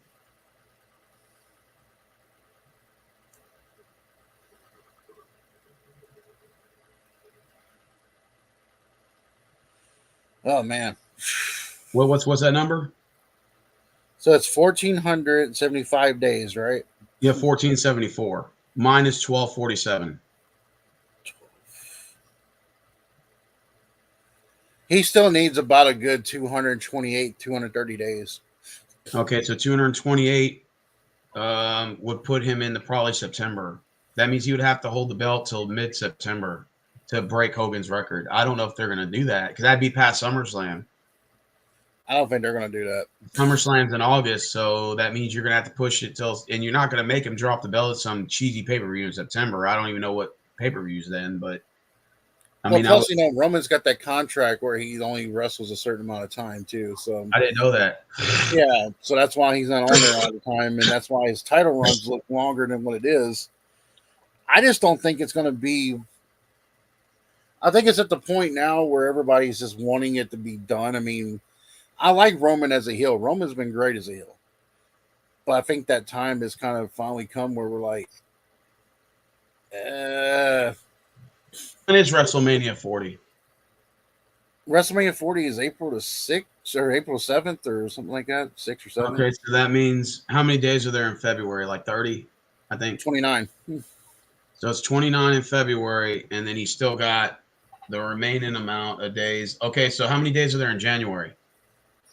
There's, I think it's 30. Okay, so he's got, so by the 30, he'll have 1248, and then you add, let's say, just 29, 8 on I'll take it. January's 31 days. Oh, okay. And then February is 29 days. March is 31 days. Oh, yeah, March is 31. I forgot about that. So WrestleMania will be April the 6th and the 7th. 31, that's 0, 1, 10, 11, that's 3. Okay, so check this out. By WrestleMania, Roman will have had the belt for 1,316 days. If my calculations are correct, maybe between 13, 16, 13, 18. That means he would still be 160 days short of the record. He would still need to hold the belt for another 160 days past Mania, give or take. That's going to put him well into what, three months, about 4 more months after that. Yeah, I mean, I don't know. I don't think the WWE is going to have him break Hogan's record. It's just too far. Well, the problem is the wrestling fans are also not like they were back in the day, because back in the day, they didn't have all that TV or they didn't have all that stuff. So it was okay for Hogan to hold on to the belt for that long. Now, people's wrestling, they get very. A lot of people got ADD or ADHD. Yeah, short-term memory and shit. And so, like, the reason why I think the WWE would want Roman Reigns to break the record of Hogan is for the newer generation, to have something to look forward to. Like, all the old heads know who Hogan is, right? But if the new heads don't know who he is, the newer generation, then they're going to say, okay, well, let's let him break Hogan's record, so that way it's sort of like LeBron and Jordan debate, if that makes sense. And I think that's where they're kind of doing it. Like, LeBron is number one all time in points. LeBron's about to hit 40,000 points this season. The only player to do so, like, people in this generation know who he is. And then I'm sure for the next 2 or 3 generations, they'll have some player that'll come close and mark it off of that. And I think that's what they're doing with the Roman Reigns Hogan. And because Hogan had all those allegations against him, the whole racist allegations, it tends to this woke young generation. So they can say, okay, well, let's go ahead and just have Roman get over and just get more days, surpass Hogan. In that way, it looks kind of cool, like a kayfabe or work. Because, like, I'm tired of Roman Reigns as a champion. I think it's just dried out, mellow. The only reason why they're making him hold the belt is because they want him to break Hogan's record. But like you said, I don't think they want to go past SummerSlam with that, because then you probably have to go into WrestleMania 41 with the belt. Now you're talking about probably 1,800 days as champion. I don't know if the WWE wants to do that, if it would just be a waste of time. So I would just think, might as well just go ahead and have him drop the belt at Mania. If you bury Cody Rhodes again, you might as well retire that fucker. Because it makes no fucking sense to win 2 Rumbles to just have to lose at Mania back to back. It makes no sense. It makes no sense. I mean, you're looking at Bruno Simmer. He's not going to catch Bruno's record. That's definitely not going to happen. Backlund, I think, is second, if I'm correct, and then Let's see here. Yeah, type in. I know it's Bruno Sammartino and Bob Backlund are ahead of him. I don't know who the third guy is. Hogan's 4, I think. Roman's 5.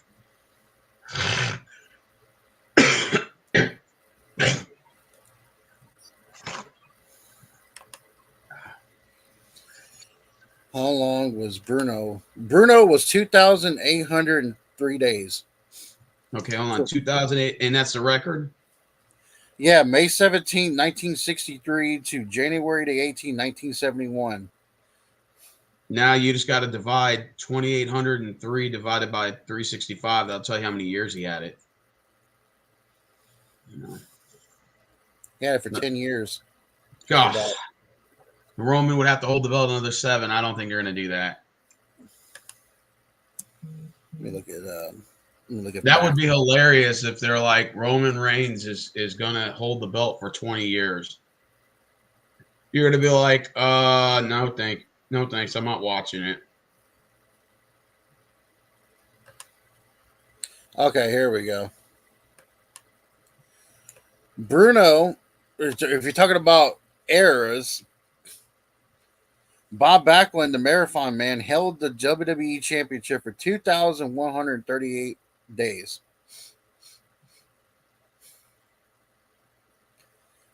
Bruno held it for 2,803 days, and Hulk Hogan held it for 1,474 days. Wait, what's the record again? Bruno Sammartino, 2,803 days. Okay. Bob Backlund has his for 2,138 days. Damn. And then Hogan's is 1,474.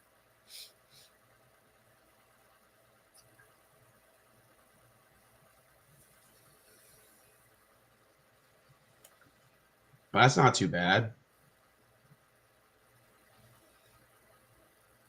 I mean, you would have to do so you think that his streak's coming to an end?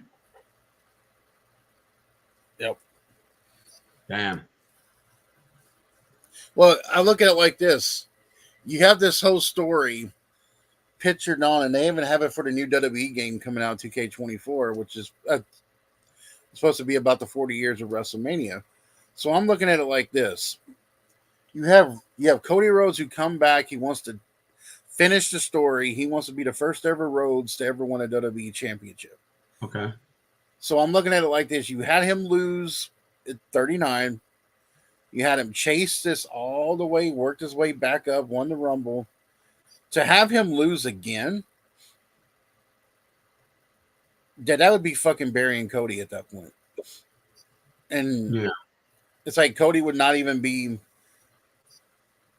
you wouldn't even look at Cody as a challenger anymore, because it's like, okay, he couldn't do it then, he can't do it now. So it's like, all right. That's why I felt like The Rock should have been involved in the Rumble somehow, because I think if The Rock would have came out at 30, that crowd would have went fucking nuts. Oh yeah. And The Rock could have came out there, he could have eliminated all of them. Hell, it could have came down to Cody and The Rock. Yeah. You know, that's something like that. That could have happened there. Or you could have done a thing. Well, they didn't want to do a triple threat, but you could have did like a thing. If they were going to do a triple threat, you could have done like 99. You could have done like 94, where The Rock, where Luger and Brett both hit the floor at the same time. You could have done that with Rock and Cody. True. They could have hit the floor at the same time and been like, okay, well, I deserve a championship. No, I deserve a championship. And they could have been like, okay, well, you both get it. They should have did that with Cody Rhodes and CM Punk. I think so. I think that would have made it a little bit more of an interesting thing. I just felt like the reason why the men's Rumble was lackluster, because you had all the big names in title matches, like LA Knight and LA Knight and AJ Styles were in there with Roman Reigns and Randy Orton. Kevin Owens was having his U.S. title match. So it's like you were missing key members of that roster. Yeah. I do. I will admit though, I love Rick Steiner's son, Braun Breaker. Yeah. I really. I've seen his work on NXT. I really like his work. Um, I will say the thing that made me tickle was the fact that Pat McAfee tried to get in there when Omos and him were in there, and then he just jumps right back. He's Oh like, yeah, I liked it. I mean, don't get me wrong. I liked some of the wrestlers they had in there, but ultimately, I don't know, man. I just felt like the men's rumble wasn't. And then you put Kofi Kingston in there, and he doesn't do any high flying like acrobatic stuff anymore. He doesn't even hang on to the ring or anything. Like he didn't do all that cool stuff he used to do. no, he doesn't, and it's just kind of like it just I felt like the women's rumble had more star power Yeah. than the men's did, and I felt like that's where hell, and the women didn't even have Charlotte. Charlotte's out with an ACL injury, so I'm sitting there thinking you didn't even have Charlotte a part of it. You didn't even have to use any legends a part of that. I feel like WWE should have done that. They could have called up some guys and been like, "Hey, you want to do the rumble?" And they could have capitalized off the men's rumble. I thought the women's rumble was exciting. I thought that, I give it like maybe a 7. The men's rumble like maybe a 3. The only highlight of it was Punk. That was the only like real like shock value buzz. I mean, of course you had Cody Rhodes, but that was probably expected. But I thought if anything, they were gonna have The Rock come in and win. I like the Cody Rhodes for SummerSlam. I did like the showdown between Cody and Punk at the end. I thought that was a cool little buzz there to get some fans excited. I felt like out of all the WWE pay-per-views I've seen recently, they've done a really good job with stuff. This was the one time where I was kind of like, this is a little lackluster. Just a Let me ask you this. What if Roman Reigns wins at Mania and beats Cody Rhodes, which is a possibility? If he does that in Philadelphia, he better run. Him and Paul Heyman knows. Paul Heyman knows from ECW. You do that in Philadelphia, you better find a way to get the fuck out of Philadelphia. Because I can tell you now what you could do is you can have Cody. You could give Cody a chance to win by having The Rock come down and rock bottom Roman Reigns. Oh. So you can make Roman win, but not clean.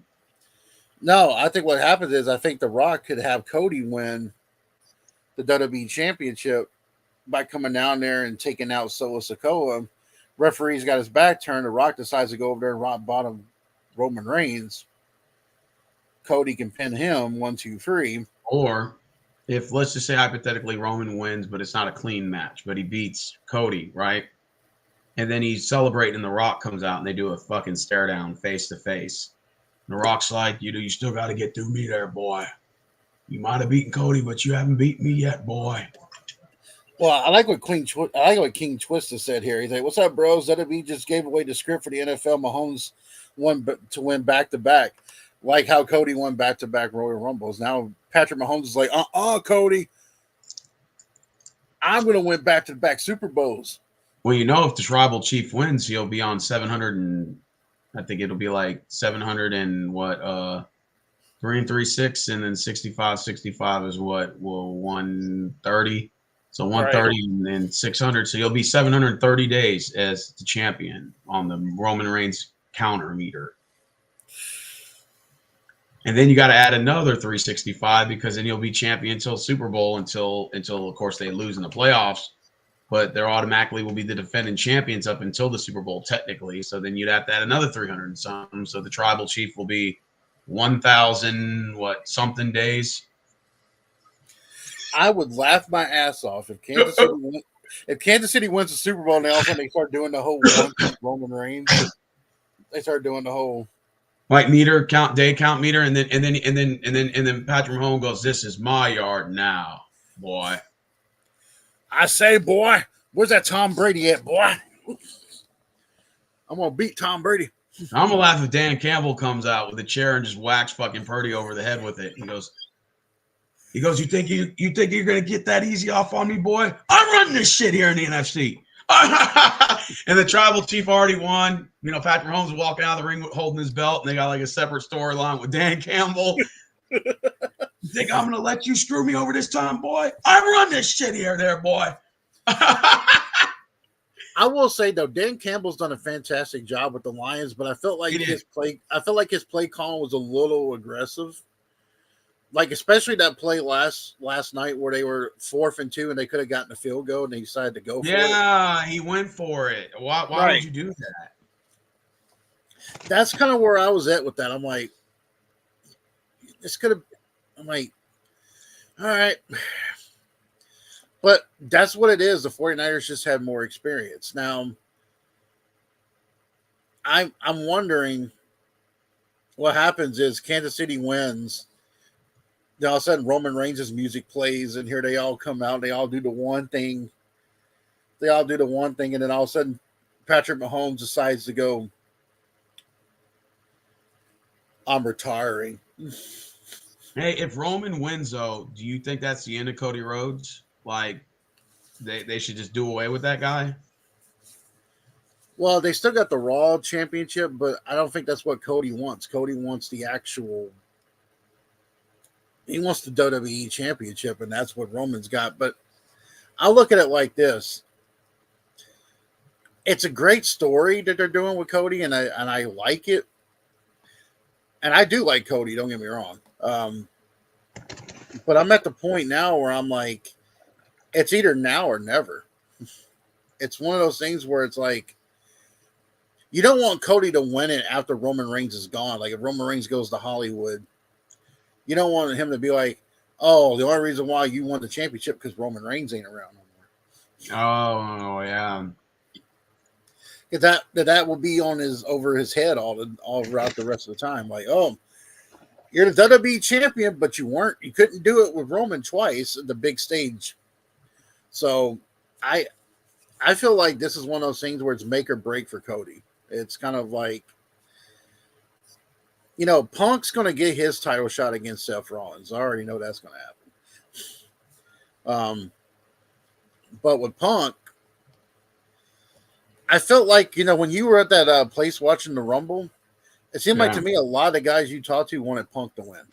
Yeah. You saw those clips, those 1 minute clips I uploaded. Yeah. I uploaded a lot of shorts, and I'm like, am I the only one that wants Rock to win? That had 500 views, believe it or not. And then everybody else was picking Punk. Like everybody wanted Punk. You know, the one thing about Punk though was, I don't know what it was, but I felt like Punk was slow in the Rumble. I don't know what it was. He just seemed kind of not like he's not a spring chicken anymore. He's like 46 years old, but damn, he just didn't seem like. Wait, CM Punk is 46? Like around the middle 40s, yeah. Damn, I didn't know that. Okay. So what happens to CM Punk? Is he going to be fighting Seth Rollins? Probably, yeah. And he's going to beat Seth, I guess, for the title. Yeah, that's what I think it's going to be. Because I think what they're going to do with the Elimination Chamber, they're probably going to have one of those things like, okay, the winner of the Elimination Chamber faces Seth Rollins at WrestleMania, and I think Punk will win. Oh, that would be cool. Yeah, I think I'm seeing CM Punk as champion. Like, let him beat Seth. But there's still that one obstacle because Damian Priest still has the Money in the Bank, so it's kind of like, you know. You think he'll cash it in at Mania? Have they ever cashed in at Mania? Oh yeah, they did. You remember WrestleMania 31 when it was Roman Reigns and Brock Lesnar? Seth Rollins cashed in midway through the match, made it a triple threat. Oh, yeah. Then he stomped on Roman and got the. I think that was the only time, right? I think that's one of the only times. I know that the one person that made me fucking laugh at the Rumble was R-Truth. Yeah. When he came into the women's Rumble going, where's all these men? And then when he came into the men's Rumble and he was looking for the tag, remember? And he tagged him. He comes in the ring and then he came off the fresh tag. Yeah. That shit was hilarious. I'm not gonna lie, that was kind of funny. But other than that, yeah, the men's rumble was boring, man. It was terrible. And then they had Pat McAfee come out. Remember that? I do. I remember. You know what? No, you know what needs to happen. I need to make a. Himself. Oh my god! I need to make a. Eventually, I need to make a just a one time only a TTC Rumble, and then all of a sudden have like someone like Dashy going like, "I ain't going," and all of a sudden here comes Kevin from Ravens Red Zone, hits him with a chair, and you should do a men's TTC Rumble. In fact, you should do a politicians war games. Put Trump. You could put Trump. You could put Trump and Lincoln. Nah, Trump, Ted Cruz. Oh, Ted Cruz. Put like Viswami. Yeah, and another guy that you're choosing, and then Team Democrat. You put Obama, Clinton. You could put Biden, and whoever else you want to put, and do a 4-4v4. Gavin Newsom. Yeah. Hey, do a war games, yeah. And have them come out at random, and then you could do the commentary and stuff, you know. Oh, actually, I could actually do that. Actually, what I could do is I could do it, post a video on here, and we can actually like watch it and then commentate. I would be down. Let's do it. All of us go, all right, look at that. He hit with a chair. Do you have the 2K24? Oh, it hadn't came out yet. I have the 2K23. It's just all right, can you get the 24? I probably will get 24 just because it's 40th anniversary and everything. Yeah. What new features are they going to have on there? What's that? Are they going to have any new features on the 2024? Yeah, special referee is back. They're going to have casket matches back on there again, which is really cool. So you could be the referee for any match? Yeah. Like, so say, for example, you wanted to, I don't know, say Trump versus Biden, and you want to have like, and you want to have like a CNN host as a referee. Or what if Biden rolls him up? I wonder if they're going to have any changes to the Royal Rumble. If they're going to add any more men, or is it just going to be at 8 still? I hope they add more. Really, honestly, I think I'd say at least I would like to see a War Games 2 ring Royal Rumble. That would be cool on my wish list. Well, WCW had the World War III where they had like the 3 rings, and then at the end, like their last one would meet in the middle. I would like to see that. I would like to see 60 men. Cool. 60 men. Oh. Like 30, like 60 men, 20 in each ring. Yeah. And then when it comes down to the main 10, they all go into the 1. And then basically go in that way. I think that would be a so like 10 from each. It'll go from 30 to 10 in each ring, and then or those are 60 men, so it would be 20, 20, 20. So once they get down, I think it'd be like maybe like 5 in each ring. They all get in the center. Yep. Mm-hmm. They all come right, meet in the middle. Dude, that would be so cool. I could actually see that happening because Triple H is a big fan of like old school wrestling like that. You know, he's brought back War Games. I wouldn't be surprised if he did something like that eventually. Man, that's pretty cool. So War Games is on the WWE game. I wonder if they're going to do that for the Rumble. Like you can add 2 rings in there.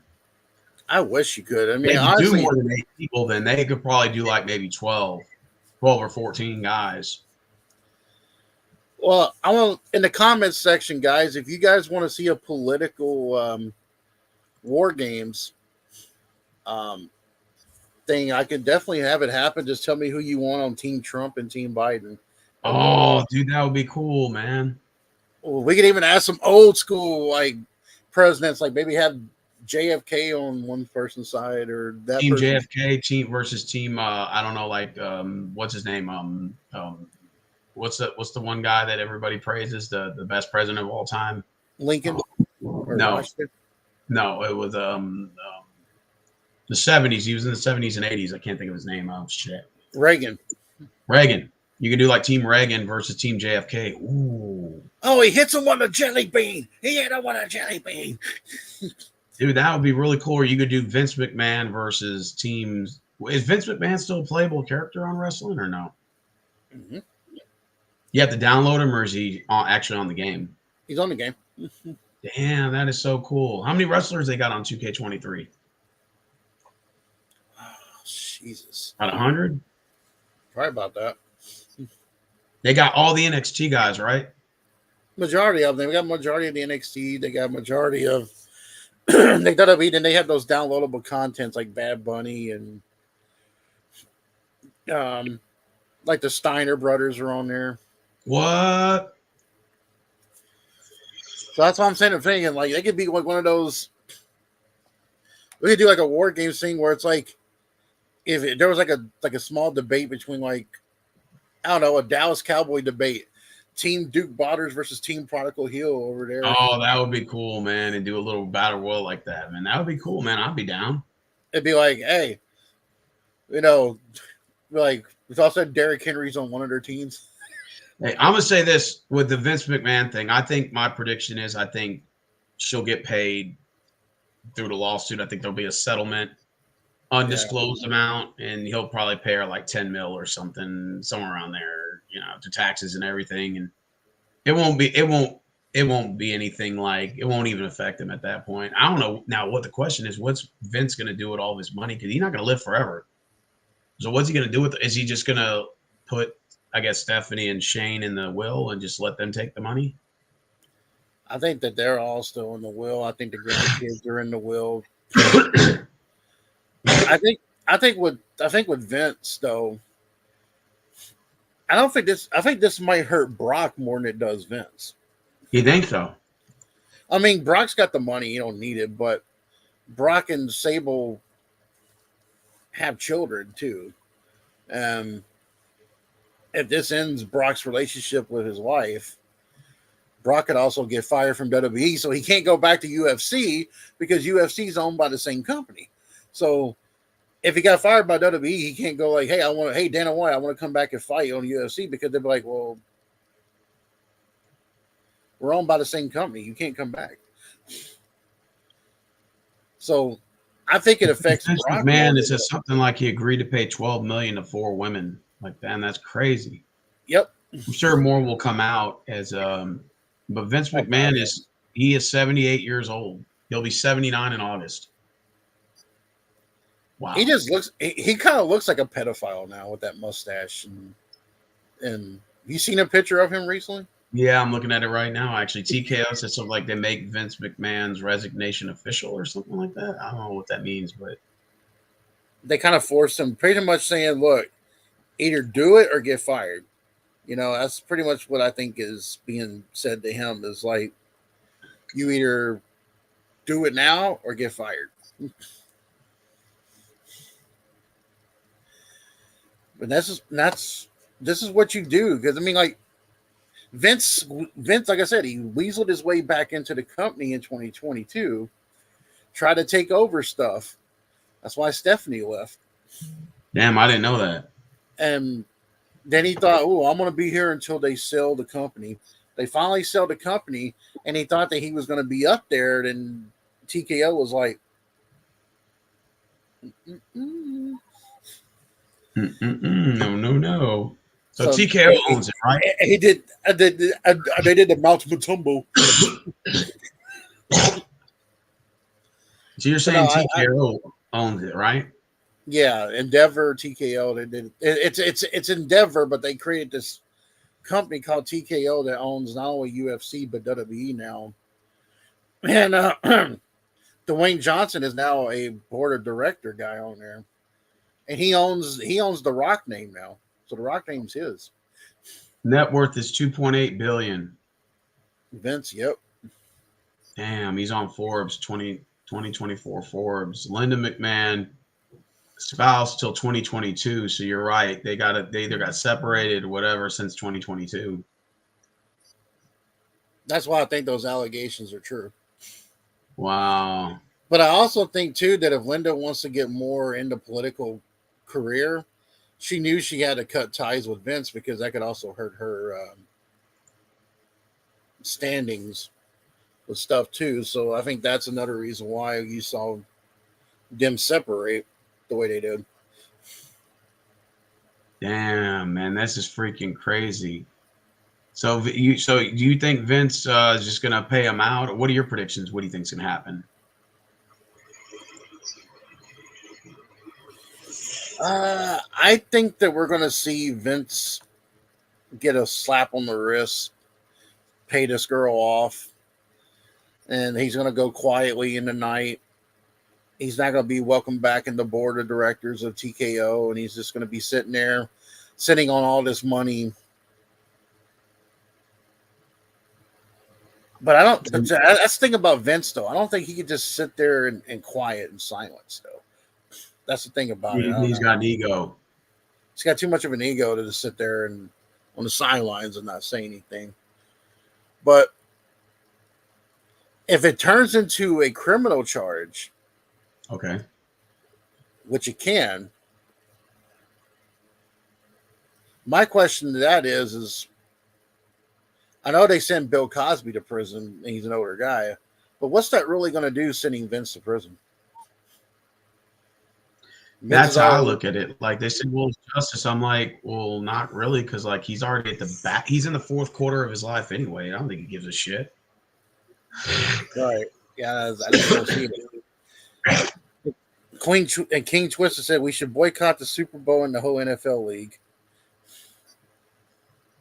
Oh, because he thinks it's scripted, right? You think the NFL scripted? Like, I think the NFL is scripted because I think it's more scripted now than it was back when we loved it. Because there's all that FanDuel, there's MGM, there's that. It's all about that damn sports bet stuff. Yeah, and I think a lot of that has a lot to do with it because NFL gets a lot of money from it. That is so true. I never really thought about that. Cam is right, though. Cosby did do something totally different than what Vince is being accused of. That is true, though. I don't know. I think Vince will just have to pay that fine and probably. Okay, so you don't think he's going to be criminally charged? Mm-hmm. I don't either. I mean, even if he is guilty, I just think he just has too much money. He knows too many people, man. It'll just be something he'll probably pay her off. That's the thing too, because if you really did get if Vince did all these horrible things to you and made you do all these horrible things, and you take the money and you run, money's not gonna heal your mind. It's not gonna heal what happened to you. Of course. But that's what I'm sitting there thinking. Like, if you really want Vince to pay, don't sue him. Get this motherfucker. Press charges. Press charges. Yeah. Get the cops involved. Get the FBI involved. Like I said, we're giving hypotheticals. We did a whole breakdown of that earlier, Cam. It's just hypotheticals. Yeah. We gave a breakdown of all, like, if he's guilty or if he's not. We did a whole breakdown. That's why this show's almost 2 hours. But I think he'll just pay her off. I think that's what a lot of these high-end celebrities do anyway. When they come across these type of situations, we've seen it with other people, done it before. They'll just pay them off. That's all it will be. That's the thing too, because with it being consensual, is that if she agreed to do all that and then she agreed to take a pay to be hushed on, she may not have much leg to stand on. Exactly, and me and Kev covered that earlier. I think Cam just he saw the tail end of this. So he saw the tail end of this conversation. Yeah. So I mean, honestly though, we're just saying hypothetically, if he was to get charged, exactly, because nothing's really going to happen to him. Because I don't think they can really predict. If anything, he's just going to pay her off on the low end, probably like 10, 15, 20 million. Go away sort of ordeal. That's what we predict is going to happen, or at least I do. You predict that too? Yeah, I think it'll just be like a slap on the wrist chart. It'll be like, hey, he's owed this woman money, whatever, go. But I don't think that he would be welcomed back into TKO and WWE, though. No, I think that this will be like the final straw, and they'll say, "Hey, old man, you gotta retire." Because now he doesn't have all that stock now that he because now WWE's owned by a different company and So he sold a lot of his stock off, I think, didn't he? yeah. So he doesn't own any of WWE, none of it. Well, he owns a part. He does have stock in it. And he was a board of direct. He was the main chairman of the board of directors of TKO. He was there still, but he wasn't like in charge of day to day operations like he was. That was Triple H, wasn't it? Now Triple H is in charge of creative. Yes.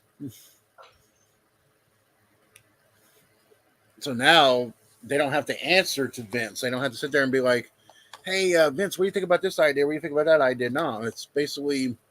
Yeah, I heard back in the day they used to give him scripts, and he'd like, "No, I don't like this. No, I don't like this. No, I don't like this." Mm-hmm. And And that's he why would like tear him up. He would tear him up that. halfway through like right before the show start. Damn. And I'm sitting there thinking, I bet the wrestlers are a lot more calm and relaxed. You could tell because the reason why it's better that you have Triple H in charge than Vince is Triple H has been there. He's done that. He's been in the ring. He's been in the war, so he knows how they feel physically and emotionally. And I think that goes a long way. You know, it'd be kind of weird if that girl wasn't really a girl. And underneath the girl takes the mask off of court, and it's Tony Khan from AEW. Oh Like, man. yeah. He's like, it was me the whole time, you son of a bitch.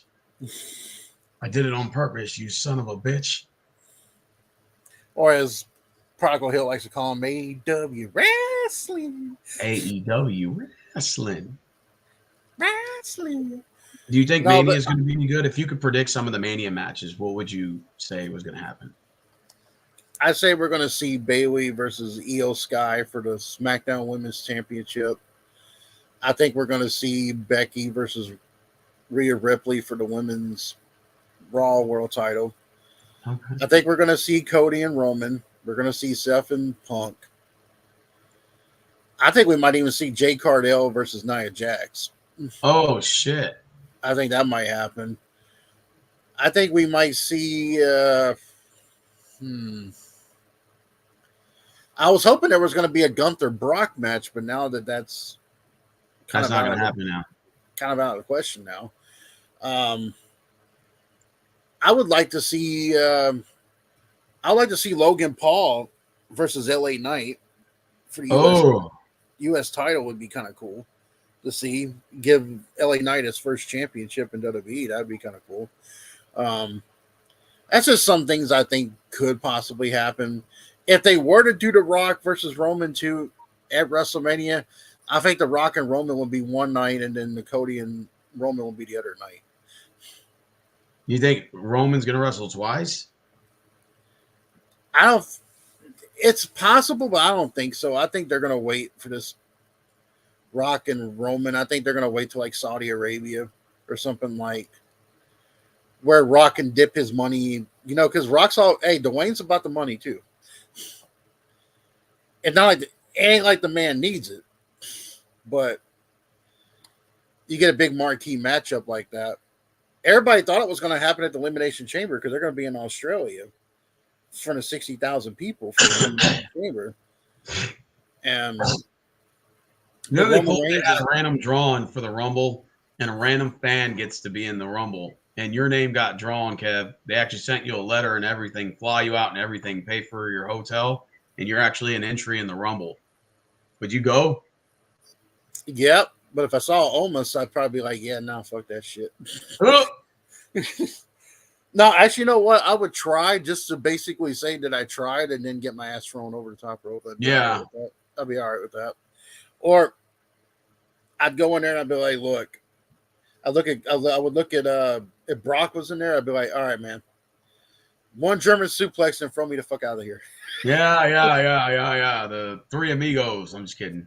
Yeah, just throw me out after that. I mean, or I would probably do something with R-Truth just to be funny with R-Truth. And that would be cool. Act like I was going for a tag too. and be like, "What's me? My tag."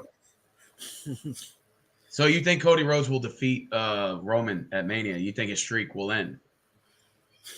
It all depends. I mean, if they really want him to end Hogan's thing, like you said, it's gonna take past SummerSlam to do it. Yeah, in September. I think September 14th he'll break the record. I think Right. if I'm correct. Somewhere around there, like mid So if they're September. looking to do that, then yeah, I mean that. But I I don't really think care it's about Hogan's record anymore. I just want him to just lose the goddamn belt now. It's boring. well. Here's the thing, though. He really don't earn it. To me, this is going to really piss off some WWE fans, but I don't think he deserves to break Hogan's record. And I'm going to tell you why. Not because I'm a Hogan fan here, ladies and gentlemen. It's the fact that I like Hogan. Hogan wrestled twice a night in different cities. Okay. They were wrestling more than Roman Reigns was. And Hogan was defending the title every city he went to. And he was defending the title against other wrestlers from different promotions, and even went to Japan with that belt and did some stuff with that. So until I see Roman Reigns do something like that, until I see Roman Reigns actually be on there a full-time champ and defend his title against other competitors, then I don't feel like he deserves to win it. He doesn't deserve to break that record. I mean, that's just how I look at it. I mean, I don't think he does either. And I think like you defend the title, like you said, once every other month. What's the whole fucking point of this shit? Like just to say he broke the record, okay, that's great, but he hardly ever fights.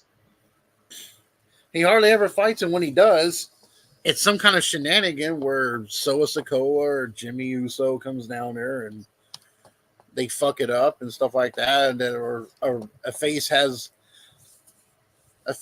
them beat, like Randy Orton had him beat with that RKO. That was a sweet RKO. Yeah. With the spear thing. But I look at it like this: Roman has to. It's one of those things now where it's like it's either do or die. It's either you want Roman to beat Hogan's championship, or you really want to. Because the thing is, you don't want to lose the popularity. You don't want to lose that momentum that you're on with WWE right now. Absolutely. And if you have him win again, people are not going to be shocked. People are going to be like, "Oh shit! Well, yeah, okay, Roman won again. Whoopie doo, fuck this shit. Nah, I don't even want to see this anymore." Blah blah blah. I think the reason why Cody lost it the first time is because I feel like Cody didn't go through the process in WWE. He didn't earn it. Like he didn't go through the trials and tribulations of.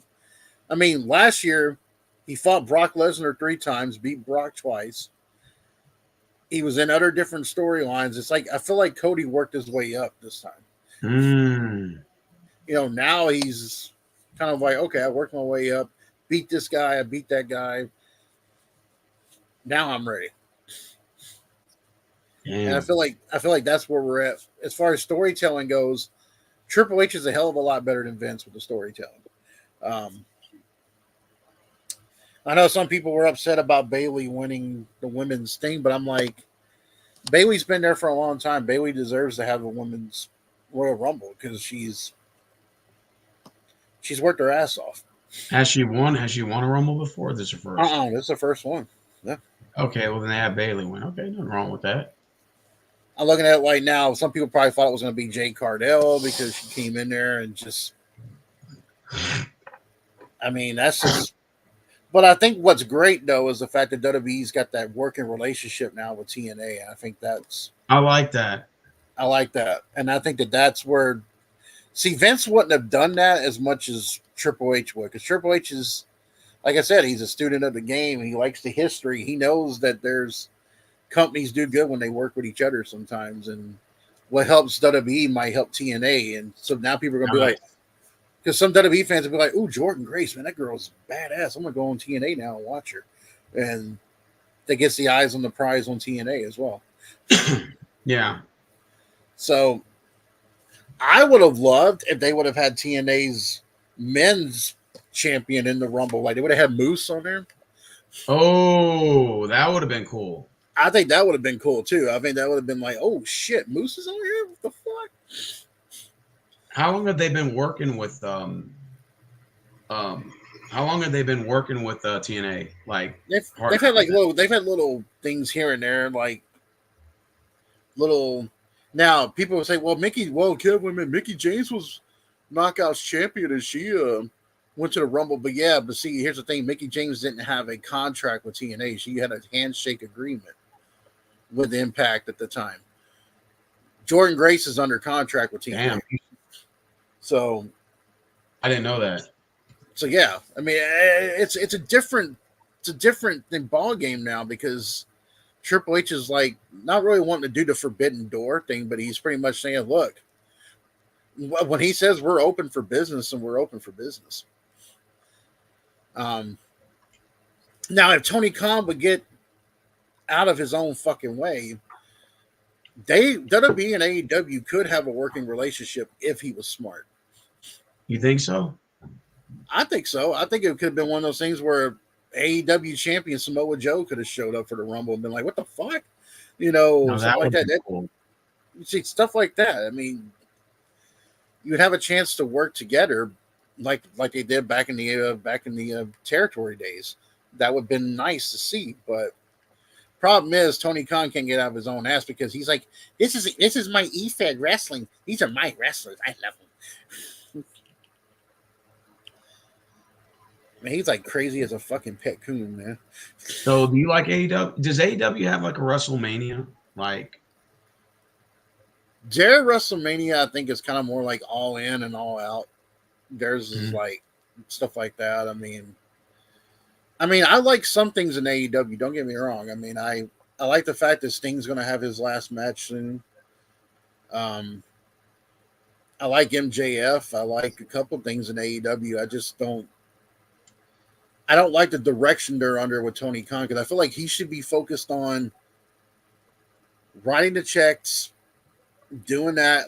You got guys in there now. You have guys like Arn Anderson who work for you, Tony Blanchard who work for you, Mark Henry who work for you, Paul White who works for you, Big Show, aka Big Show. You can have these guys be the bookers, run the show while you just sit there with the paychecks and do your thing. Yeah, And I feel that'll like be. that's where it's different because you got Shawn Michaels who's working really great with NXT as a booker. Shawn Michaels is killing it in NXT. Yeah. And you got a guy like Triple H. The reason why they're killing it is because they've been there and done that. They've been in the ring. They know. Tony Khan ain't never been in the ring before. So Shawn Michaels, what does he do? He just works with WWE on the side, or what? He's the NXT booker. He runs NXT. What? Mm-hmm. I didn't know that. That's pretty cool, man. So yeah, he's the one that pretty much runs the ship on NXT, pretty much. So Damn, that's freaking amazing. So yeah, I don't think Shawn Michaels got any more matches in him, does he? I don't think so. Well, after that whole debacle that happened at Saudi Arabia with them and Undertaker and Kane, no. But I actually wish that he would have waited and wrestled AJ Styles. I think that would have been a good thing. But I think no, I don't think Sean's got it in him anymore to do it. They said that what's his name's got like Hogan. I mean, Hogan said he's got one more match in him. Do you think he does? The kid in me, the Hogan fan in me wants to see that because he needs to have that one day of saying he retired in WWE. But seeing that he went through all 12 back surgeries and all this other stuff, I don't want to see him get hurt. And that's So the thing. so how's he doing after surgery? He's doing okay. He still walks with a cane every now and then. He looks a lot better. He lost a lot of weight. He's been dieting. He's cut drinking out. I think if you did the Andre Giant Memorial Battle Royal and have Hogan where he just tossed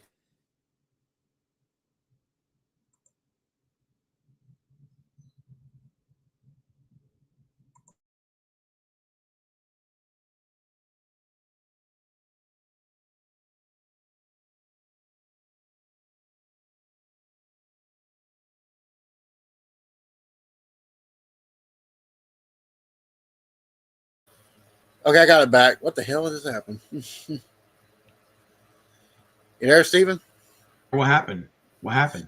I think the internet just kind of went out for just a second, like kind of like a little flutter. But yeah, I think if you put Hogan in like the Andre the Giant Battle Royal and have Hogan just punch people and maybe toss them out of the ring without really taking bumps, and have him win that trophy because that would matter because Hogan and Andre that would probably be something you could do because Hogan don't have to move. All he has to do is just stand there and punch somebody, toss him, punch, toss him. You're right. So you're saying as long as you don't take any bumps, just like something menial, then you're saying you can see it work. I can see it work like that. Yeah, you can see if you work around his limitations, you probably could get something like that in there. But I don't. You're not gonna see him do the leg drop no more. Because I think that's what fucked his back up because he did all those years of doing the leg drop. That just messed And with he's his 70 right now. What's that? He's 70 years old. He's 6'7". Yep. Wow. So yeah, you're right. If he did a match, it'd have to be something limited. It had to be very, very limited to what he has to do in order for that to work. When was his last match he had? He had one in TNA it was a house show in England in like 2012. He didn't really do much then too. He was just he was limited. Oh, okay. So that means his last match he was 58. Yeah. So what does Hogan do now? He still owns that little like he owns shop? he owns those two beach shops and he owns a bar off the beach now where he does like Hogan karaoke and all this other stuff and so he does stuff like that. He still has like he's about to open up another bar restaurant thing too. So he's pretty much successful in that point because I mean it was cool to see him in that code opening in the beginning of the Rumble though. When he says, "Look, Florida brother, come and take it."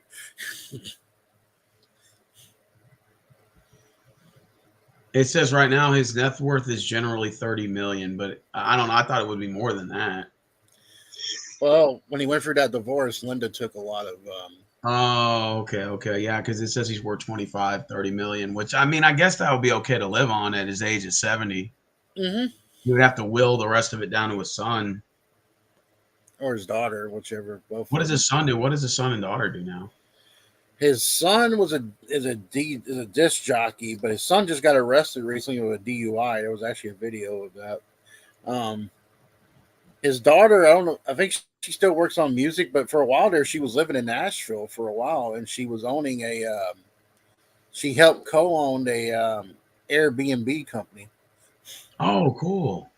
So she was actually, I don't know. I mean, she moved back to Florida now, but obviously for a while here, she was around. She was living here for a while. I know she was living in Nashville. Because she wanted to kind of, as she put it, she wanted to learn how to live normally and not be like in the fame. She wanted to try to be like, okay, let me see if I can succeed on my own. I'm just curious, when TNA was in Nashville, what part were they in? They were downtown. There's a place in downtown called Demumrian Street. They have these buildings. TNA offices were in that building. Then, truth be told, there was actually a gym down there, and I had a 7-day trial. So I went down there and I was doing some boxing and stuff. And when I got on the treadmill, Dixie Carter was on the treadmill in front of me. Really? And she had a big giant book, and I was trying to look, and I saw it was all this. I saw it was an Impact Wrestling episode. I was trying to go like, let me see. So I'm just curious, what are those buildings now? They still have the gym there, but they don't have the TNA Impact Wrestling thing there no more. So what do they have there? Is it just like a just regular like like restaurants, stores, things like that. Okay, so the abandoned building is not there anymore. It's like it's something else, like another business took over. Yeah. When did TNA leave? Let's see here. Let me look at this. Let's look that up. I want to see when TNA left. I'm curious now too.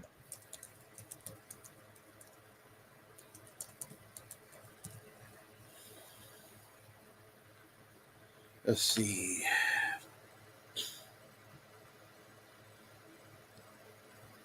I think they left around after Dixie Carter like sold her shares or something like that. They left they were wrestling in Nashville when they first started. They were at the fairgrounds. They called it the Impact Zone. And then they started going to the Municipal Auditorium, and then they started going to Florida with a lot of their stuff. So I'm thinking around the time Dixie Carter might have left the company is when they kind of took the offices and went. Like 2013, 2014? Something like that, yeah. Probably 2016. What it's saying, something about 2016 is what it's saying. Did you used to go to the TNA shows, like when they were there? When they first started, yep. Mm-hmm. Damn, did you go to any pay-per-views? Yeah, I went to a TNA Lockdown once, and Mel never got to see Hogan live. This is the first time she got to, but it was an altercation between Hogan and Flair that she finally got to see firsthand. And I went to like a pay-per-view with that or something like that. But I didn't go to a lot of TNA pay-per-views. I just went to like maybe 2 or 3. Damn, so like, because I know TNA got real big down there at one point. Like it was starting to get real popular. Man, I was there. I went to a couple shows when they had like Vince Russo in charge, and they had like Jim Cornette running around, and then they had Ken Shamrock as their first TNA NWA champion, and that's real cool, man. Yeah, that's when I was really supportive of TNA. That was a while I was supportive of TNA for a long time because I was like, man, I hope they can beat that second company and stuff like that because I really used to love watching AJ and Samoa Joe, and I think Raven wrestled for TNA too. Yeah, I mean I actually liked TNA back a lot, and I still do. Sting was there too. Yep, I still support them because I'm like, I want to see them be. I want to see other companies do well besides WWE and AEW. I really want to see. So TNA, they left Nashville. I think they went back to Orlando, didn't they? Yep. And then after they left Orlando, I think now they're in Canada, aren't they? I think so. Wow. Let me type it in. I'm gonna type it in real quick. Where is it's called Impact Zone, right? It's called TNA. It's called TNA Wrestling now. Let's see. Okay, they're at Universal Studios, Florida. Yeah, Orlando. They're in Orlando right now. I thought they were in Canada for a while.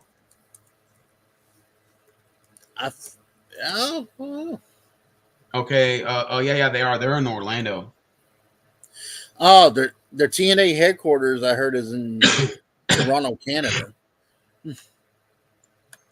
Is what I'm looking at right here. Do they even still make money? Does TNA even still make money? They just make minimum. They make minimum. I don't think they make as a lot of money as like WWE or AEW does or something like that. But I think that they make enough to survive and thrive. It says the 25 percentile of the wrestlers make $25,000 a year. It says 58,500 is the 75 percentile. But it says the mid-card wrestlers for Impact Wrestling typically make between $100,000 and $250,000 a year. The wrestling employees are around $34 an hour. The highest earned in the top 75 percentile is paid over $38 an hour. I didn't know that.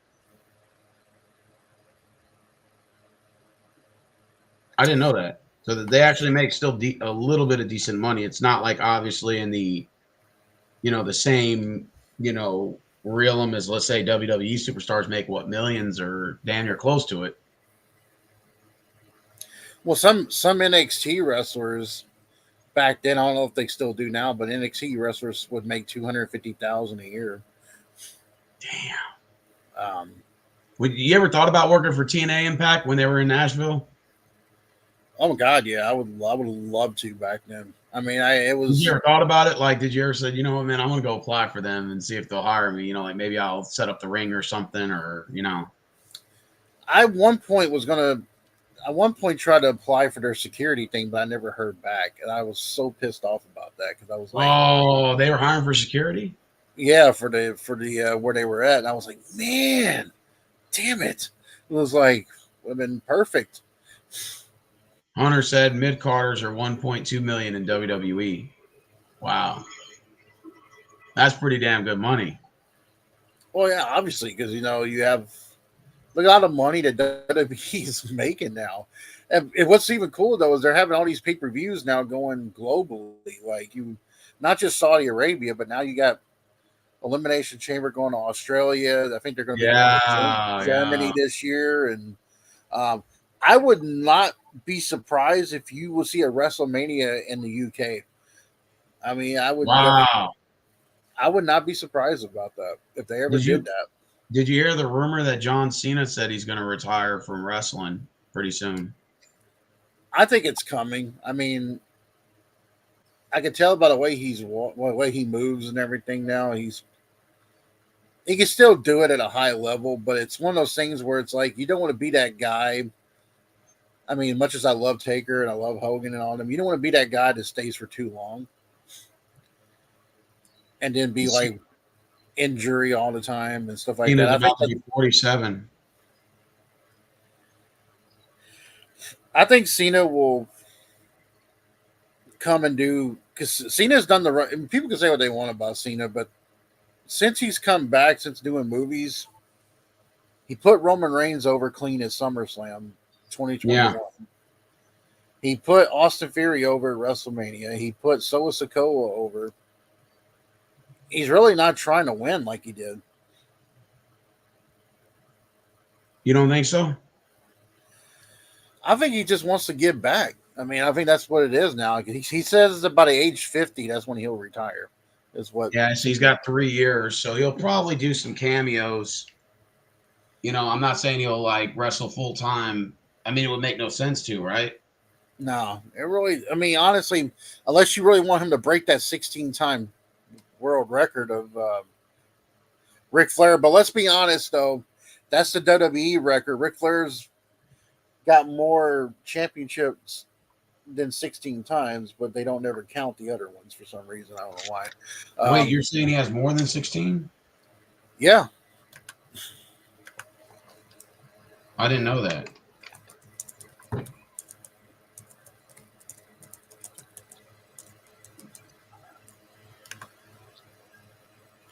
Despite being recognized as a 16-time world champion, Ric Flair has actually won at least 21 world championship titles throughout his career. Damn. WWE may not officially recognize all of Flair's world title wins, but it does not diminish his credibility. So he's won Why 21 they only world recognize titles. 16 of them? I think because they're from other companies and they just don't recognize those. That's why I was so excited when Jordan Grace showed up for the Rumble. They were recognizing her as TNA Women's Champion, and they actually brought up TNA. And Wow, that's pretty cool. I thought that was a really cool thing because I'm like, okay, now they're actually bringing it up now. I've seen Jordan Grace wrestle in person. I've seen her wrestle for Booker T's ROW down here. I've seen her wrestle for other promotional companies too. I've seen her wrestle. I've seen Roxanne Perez wrestle. So I had the opportunity to see her, and now she's with the WWE. So I thought that was pretty cool. Yeah, but the Jordan Grace I saw back in the day before she got to TNA, she was like more like she was more like a fit girl, and she was not as like muscular as she is now. But Yeah, she lost a lot of weight. Yeah. back then though, she would do like a lot of power moves. I remember stuff like that. She would be that big girl that would beat they used to call her Thick Mama Pump. Oh yeah. They got what's her name in there too. Who's that one girl that like punches, acts like she's punching people, but she's not. She's like real big and fat. She goes like this. What's her name? I saw her in the Rumble the other day. I can't think of her name, but Shayna Baszler. no. She's this real big fat white girl, real huge. She looks like Nia Oh, Jax. Piper Niven. Piper Like Niven. this. Yeah, I know what you're talking about. Yeah, Piper Niven. Yeah, I know exactly what you're talking about now. Yeah, I remember her. Is she any good? She was on the indie scene. I don't think they've used her to her potential in WWE like they should. But well, when Vince was in charge, she was called Dewdrop, and it was bad. Yeah, that's what it was. But now that she's back to her actual name, and she's actually doing a lot better now because she's not being called that. It's like the same thing with this indie wrestler that was on WWE. He was on NXT for a while, but then they started calling him Butch, but now he's back to being called Pete Dunne. And it's like now that Vince is gone, they can all bring back some of these wrestlers' names and stuff like that. You know, at least they can bring them back to where Triple H had them in NXT. Like, you know.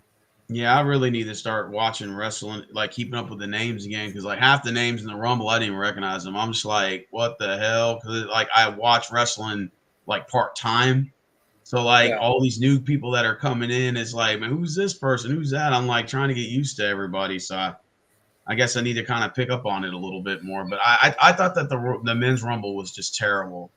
Other than the CM Punk, they got a big pop, but I wanted The Rock so fucking bad, man, to come out at 29 or 30.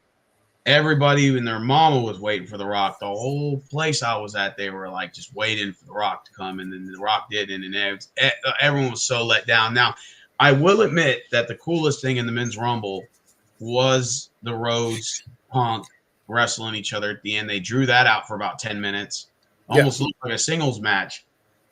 And at one point, I thought they were going to do what you said earlier, both eliminate each other and then sort of set that up.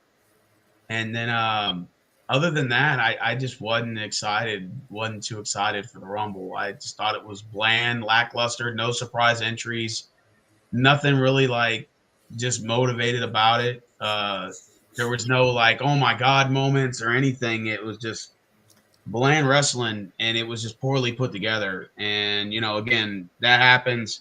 Women's Rumble was great. I'll give them that. Fatal 4-Way, that was all right.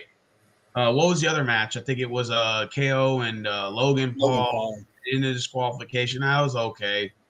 I mean, the Women's Rumble match, probably the best match of the night. Men's Rumble, probably one of the worst. I would say probably the worst match. But other than that, Rhodes winning, I think, was probably the right move if he's going to win at Mania. But if he doesn't win at Mania, then I don't know how they're going to repackage him from there. It would almost seem like he would have to win. Yep. And I'm going to ask people in the comments section now and later. I have to get this out of there because we're talking about the Women's Rumble. From past and present women wrestlers, who in the comment section thinks has the best looking booty in women's wrestling? Oh man, misogynist. You're a misogynist. I'm just kidding. I'm kidding. Wow, you're talking about from past to present. Now you're making me use my brain. Tori Wilson had a nice ass. Velvet Sky. Velvet Sky. Okay. What about what's her name that just came back? Liv Morgan. Liv Morgan. Yep. Yeah, she got a nice ass on her. Alexa Bliss too. Misogynist, Kev. You're probably gonna get canceled. Thanks a lot. Now you have a lot to answer to there, boy. Well, I mean, Bailey's got a big one. Okay, how about this? Who do you think? What female wrestlers you think are the hottest? Your top 5. How about that? I'll go first. Yeah, go ahead. I'll say Tori Wilson. Back in the day, she was hot. I'm gonna say Trish Stratus. Gotta have some Stratusfaction. I'm gonna go Liv Morgan. I think Liv Morgan is hot. Um, God, now you're making me dig in here. I'm gonna say Stacy Keibler. Number 5. No, not China. I was joking on that one. I'm gonna say number 5. I'm stuck on this one. Give me a minute here. Not Daphne. She was crazy. That was Flair's. That was I think David Flair's wife. I think, wasn't it? Some shit. Yeah, Daphne. Yeah. Yeah. You know, she committed suicide. Yeah, I know. Man, that sucks, dude. We hear about that. She was like real depressed. Her weight got kind of out of control, and you know, she just, man, she was online crying for help. Number 5, fuck it. I'll say Velvet Sky. Fuck it, just to throw it out there. Your turn. You're top 5. Well, 5 hottest women in WWF. Well, 5 hottest women in wrestling. Yeah, my collection is going to be a little bit different than everybody's. I kind of like the darker kind of girls. So, Paige was one of them. I liked the little goth part in her, and I thought her and AJ Lee were, even though AJ Lee was crazy, but AJ Lee was really attractive. Okay, you got AJ Lee, right? Okay, that's 1. AJ and Paige. Oh, Paige, I forgot about her. God damn it. Yes. I was big into Lita back then, so I have to kind of put Lita in there. Shit, you can't just choose 5. That sucks. Stacy, because I'm a sucker for legs. And I would say Velvet Sky. Nice. But I do like Rhea Ripley too. Have you seen Rhea Ripley? Yeah. Yeah, she's hot. Is she dating Mysterio's kid? It's not a real date thing. She's married to another wrestler, but in real life. I didn't know that. Who's she married to? He used to be Buddy Murphy, but he's Buddy Matthews on AEW. Oh, she's married to him? Well, yeah, she's with him. Damn. But her and Dominic is just it. Her and Dominic reminds me of like Eddie and China back then. Oh yeah. They're doing a really good job of that. But Rhea Ripley does got a nice booty. I ain't gonna lie. So does Dominic Mysterio? Do you think he has a match at Mania? I think he will. I don't know against who, but I want to see him and his dad. Didn't they wrestle at Mania already? Yeah, they did at WrestleMania 39. Yep. Maybe they get a rematch. I don't know. Probably not. But I mean, I would like to see a rematch, or maybe they could do, Dominic versus his dad again. And didn't Ray win? Yep. Mm-hmm. Well, they have him and his old man fight again, like one more match, or the tiebreaker. Like if he beats his dad, then they have to fight again next year.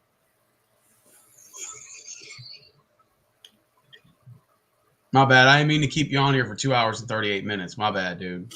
No, that's cool. We're good right now. I mean, we'll end it here in a few minutes, but I will just say this much. What I'll say this is, you know who Rhea Ripley is, right? Yeah, of course.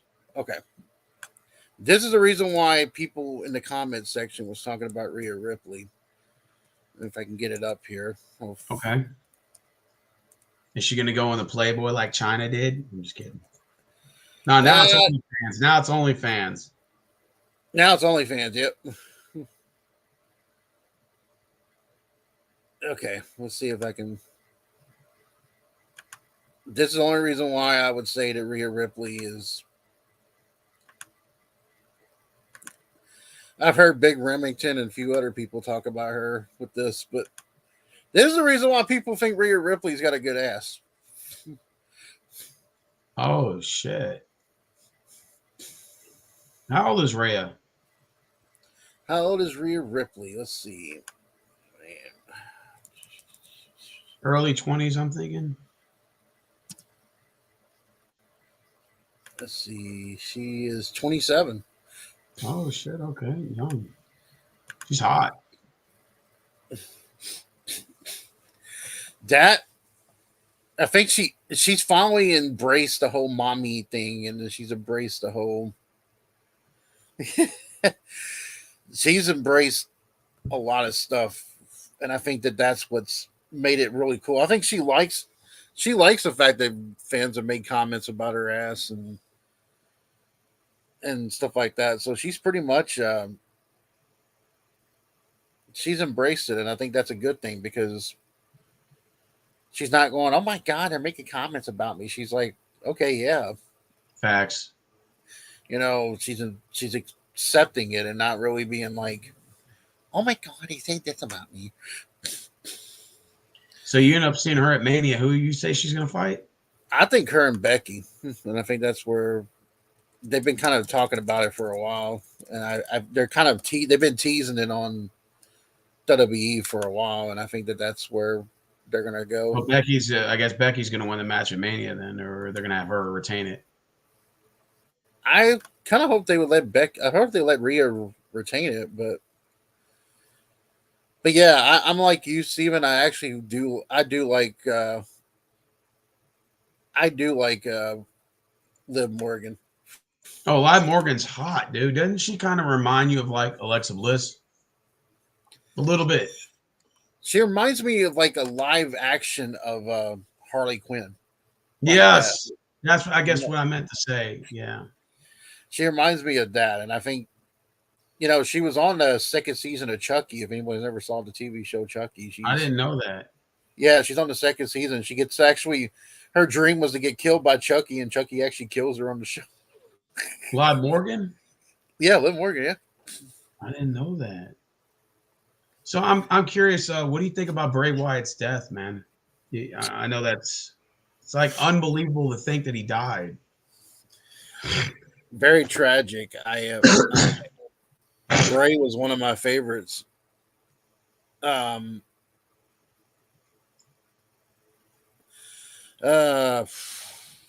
hard to believe it, isn't it? Like Yeah. He's so young. He's like what in his 30s? Yep. And you would think that like he's gonna come out any minute. Like any minute he's gonna come to the ring and pull a promo, and it's just like, wow, he's dead. Here's the thing. I didn't know. I mean, I heard he went through the whole like COVID, but I think the COVID he went through messed with his heart. He was supposed to wear a heart monitor, and I think that, and he wasn't wearing it that day, and that's. Oh, he wasn't. And he Like, went to look, go take he died. he went to go take a nap and then never woke up. Yeah, his August 24th, 2023, he died in Brooksville, Florida. Where I guess is where he's from. Yeah, he died August 24th, 2023. He was 36, bro. He still missed because his creativity of what he did with that character and the stuff that he did was just there's a lot of creative minds in wrestling, but I think Bray's was really it stunned me when I found out he passed away because I was like he was one of my favorites on there because he had that. Because I always liked the Undertaker, he had that mystique about him too that I liked about it. It's so hard to believe that he's dead. It's just crazy. Like, I'm reading over it now. They said he had some like a pre-existing heart condition, and then he got the COVID, and then like you said, he's supposed to wear the heart monitor. I guess he didn't. Just went to sleep and just never woke up. It's like something you would think out of like a scary movie or something. Like, no way. Like he was also supposed to be working his way to come back to wrestling. Because everybody wanted to see his return and how they would repackage him, and it's like, wow, he's dead. Did WWE do a tribute to him? Yes. They did a tribute to him and Terry Funk at the same time. So and Terry Funk passed as well. So It's just hard to believe that he's dead. 36, man, he's young, and August 24th, so that means August of this year. Wow, like he died. He died. You know, this is subconsciously here. He died on my dad's birthday. really. Mm-hmm. And it's always. I mean, the one thing I liked about one thing I miss about WWE now with Bray Wyatt is that they could have used Bray Wyatt for this Rumble, and they could have used like that star power.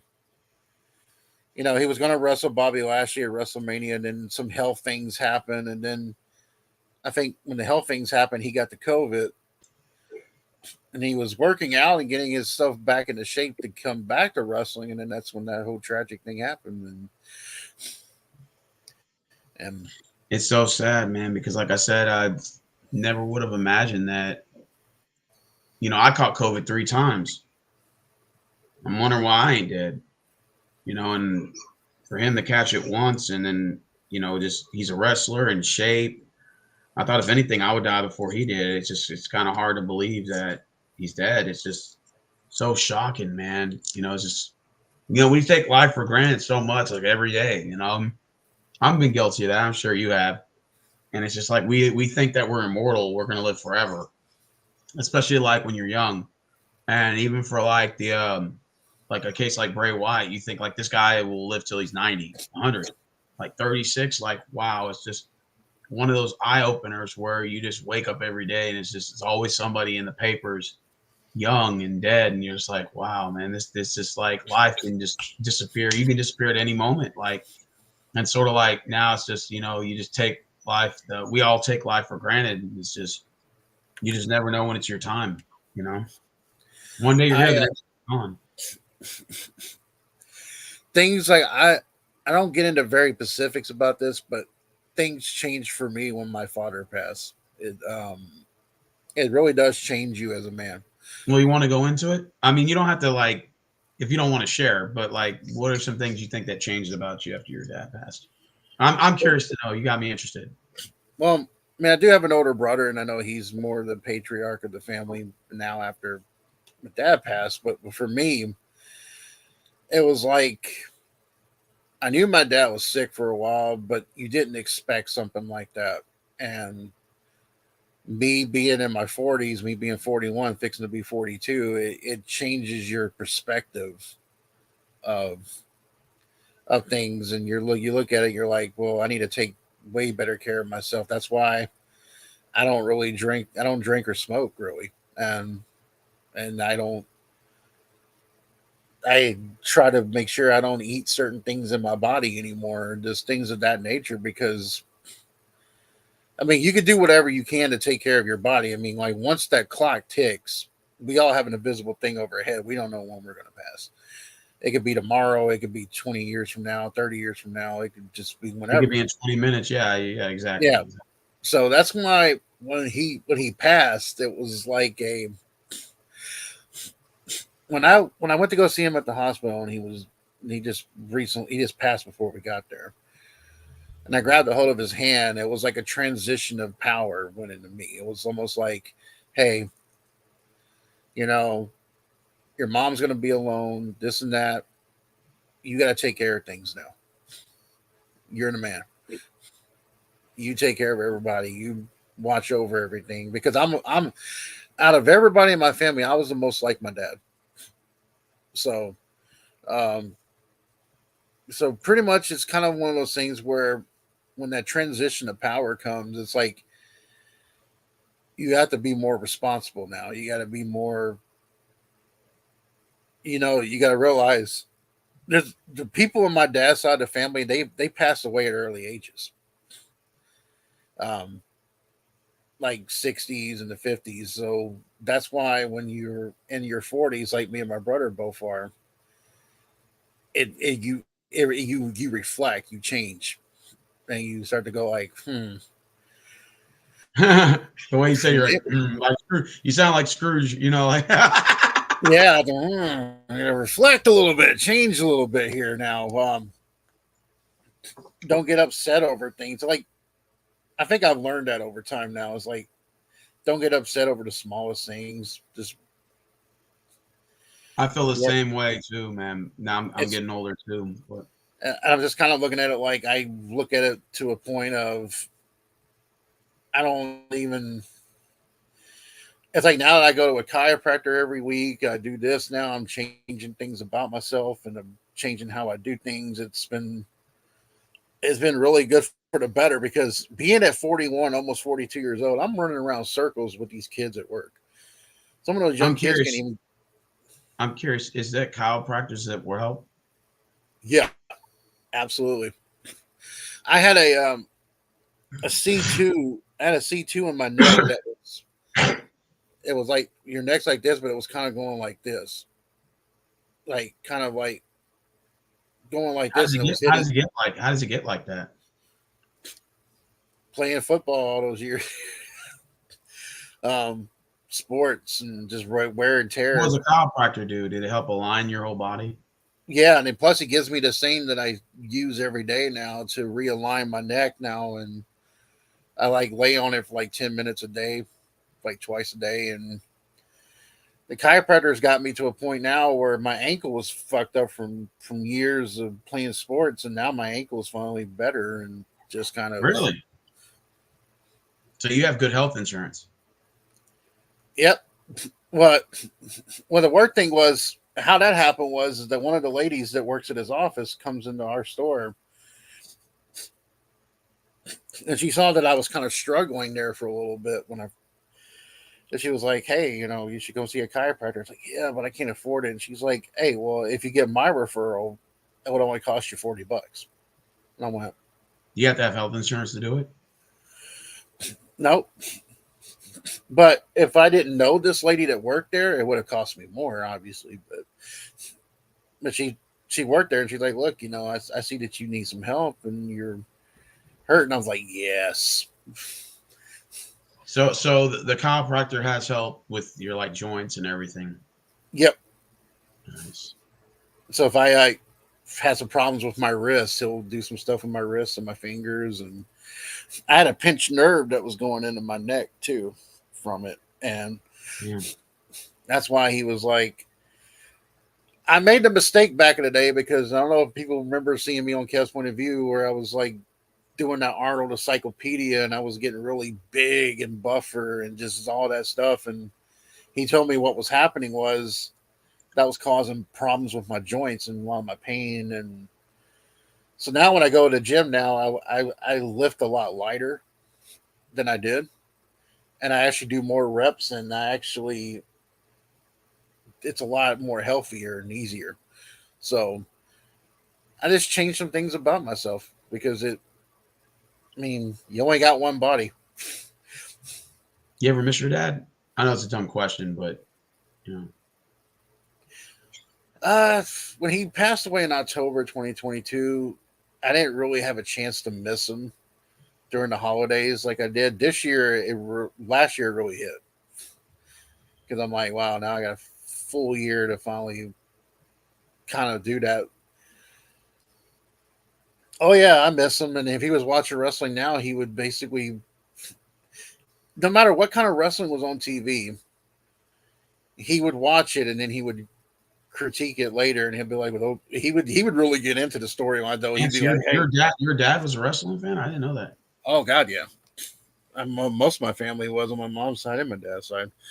Um, my dad really was into uh, when he watched it wrestling. He used to take me to the wrestling shows back in the day, but when he would watch wrestling, he would get so into it that he'd be like, look, if that guy would people if he was watching now and he would saw Roman Reigns win all these times, he'd be like, he'd get into it really bad and be like, well, I'll tell you what, if these referees stop the damn people from cheating all the damn time, he would really get into it. It would be kind of hilarious, actually. Maybe you But should make your dad in the video game. what's that? You should make your dad in the video game and do like an Undertaker gimmick. You versus He your dad at actually Mania. he liked some of the older school guys a lot better. Like he was You know what's weird is I went to a first in '95. I went to the second ever in your house pay per view for WWF, and I was sitting there ringside with my dad and my both uncles, and my one of my uncles passed away in 2016. Then my dad passed, and then my last uncle passed last year. So everybody that was with me in that at that show was gone. Wow. So that kind of puts in perspective things where you're like, oh shit, I need to change some shit. Well, so did your dad? Did he like TNA Impact? He watched it. He was more just he liked WWF and WCW. Back then, he's the one that got me into the watching the territories and watching like USWA with the Memphis Wrestling, and then if TNA came on, he would watch it, but he would always watch Raw and SmackDown. Like that would be his thing. I think he was just so used to it, he would just watch it. So when TNA was in Nashville, he never went to an event with you? At that point, he was kind of like he was older and he just didn't really care about going to those things. Okay. So it was in his younger days. It was in his younger days when he kind of cared more about going. When he got older, he was like, I don't give a shit. I'm gonna go out there. Was your dad always from Nashville? Yep. Mm-hmm. Born That's and raised. Really cool. Yep. And your mom too? Yep. So y'all always lived in Nashville, the same house? No, not the same house. They used to live in different houses all the time. We weren't in the same house all the time either. No. Man, that's pretty cool, man. So you said you got one brother. Mm-hmm. You get along with him? Like, do y'all get along? Y'all hang out? Y'all talk? Oh, okay. Sibling thing, gotcha. You know, we talk. We're civil to each other. We get along. It's just he's he became a Mormon years ago. Wow. So he lives on an actual, like, those Mormon areas? He lives in Utah now with his family and stuff. No way. So that's why we don't see him very often. When he is in town, he's only in town for like 2 days and then he's gone. So is he off the grid or what? Like, kind of like where he lives in that like little small No, town? No. you can still get in touch with him and everything like that. He's just very things that it used to be a really big sibling rivalry between me and him. Does he ride around in that cottage thing with the horse and all that? No. They have a nice house and everything like that. I mean, I love my nieces and nephews. They're cool as crap. But me and him just had a very big sibling rivalry. It was like a whole, if I went to go play baseball, he had to do basketball. If I went to go do football, he had his marching band thing, and then he had the concerts, and then he started doing the rapping thing, and I had a rock band, and it was just kind of like a whole. So has he ever been to your house, like that one right there? Yeah, he's been here a few times. Oh, okay, just not often. No. Have you ever been to Utah? Nope. Oh, okay, so you've never been over there. He just comes over there. That's what's up. Yeah. That's pretty cool, man. So I was going to ask you, was he into wrestling like you were? My brother was actually. He was more of in the old school wrestling. He used to we like to poke fun at each other, and we'll talk about old wrestlers back then, like Bastion Booger. Or he would teach my my nieces and nephews back in the day. Like he would do like the Andre headbutt to him, like boom, and then start doing stuff like that to him. And he watched until probably at the point past the Attitude Era is when he kind of stopped afterwards. So okay. So you're like in the golden era and shit. He was like golden era, Attitude Era. Then after that, he just kind of was like, he's familiar with people, but not like he's familiar with John Cena and people like that. But he's not like, if you ask him who's on the roster now, he'd be like, huh? Hey, Nashville, don't y'all have like what was it? Don't y'all have like indies wrestling over there like we do over here? We did a lot, but a lot of times now it's like most of the companies have went under. Oh, that sucks. Like So Texas, we're real big on indies wrestling. Like they got a whole bunch of shows down here, different companies and stuff promoting their thing, you know. right. But you're saying that in Tennessee they don't really have too many. They used to. We used to have this thing called USWA. We used to have USWO. We used to have like Saw Wrestling. Um, but most of those companies kind of went under after a while because I don't know if it was just the price, like too much to run their shows with. I don't know what it was Yeah, the exactly. prices went up. It could have been like a budgeting thing versus how many Right, people were coming right. out. Yeah. Do you ever miss like the old days when you were younger, like with wrestling was cool and all that? I liked it back then because if you liked a certain somebody, you didn't have someone tell you, "Oh my God, they suck. How could you like him?" You know the whole, how you can't have an opinion anymore, kind of deal. Like your opinion Well, doesn't matter well, do anymore. you like what wrestling what WWE events you ever attended that went through Nashville? Like have you ever been to a WrestleMania or SummerSlam or anything like that? I went to a couple of Saturday nights main event. Cool. I went to one of those. I went to a bunch of. I went to the second In Your House pay per view in '95. Nice. I've been to a couple of house shows. I went to a couple of Raws.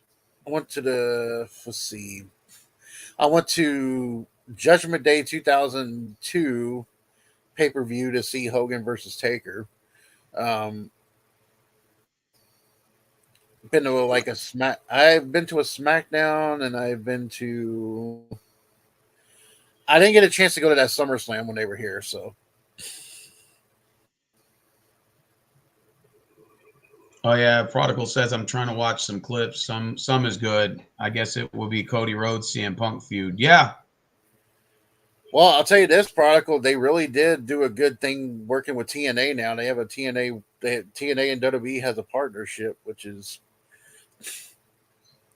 really good for that. But Oh I yeah, they actually, do have a back partnership. to be honest with you, though, I went to more WCW events. I went to more Nitros and Thunders and went to a couple of WCW pay per views Oh, because you're lucky, man. What WCW pay-per-views you went to?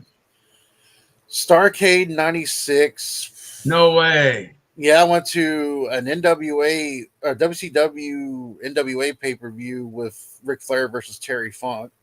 Nice. Um, went to the second to last WCW pay per view ever before the company went under. Uh, Nice. went to a couple of Nitros and went to a Clash of the Champions once and things of that nature. So yeah, it was fun. So I'm just curious. Have you? When was the last? Did you go to any TNA events? You said you went to a couple, right? Mm-hmm. That's pretty cool, man. Have you ever met like any wrestlers in person? Yes, I met Jericho. He had his first autobiography book he signed for me. No Um, way. I met Carlito. I've Wait, you met met Carlito Cool? yeah, Carlito was cool. Of course, I've met Jerry Lawler and Jeff Jarrett. Jeff Jarrett went to the same gym as I did a couple years ago. Um, so I've had little conversations with him. I've met Jim Cornette. Yeah, I never had a chance to meet Chris Jericho. I would have loved to. Yeah, Poston's right. It seems like everybody meets Jericho. Well, I went to WrestleMania 30 and I went to like the little like Hall of Fame. They inducted Ultimate Warrior and that was cool. And then Ultimate Warrior died and the like 2 days after he pulled that heinous promo on Raw and then he had a heart attack in his hotel. Just weird. That shit was weird, man. But I did go to WrestleMania 30 in New Orleans. That was fun. As a kid, I met Hulk Hogan by accident because I got lost and my uncle was supposed to be watching me, but he was drinking. So my brother and the cops were looking for me, and then I bumped into Hulk Hogan's leg, and Hogan's leg was bigger than my whole entire body at that time.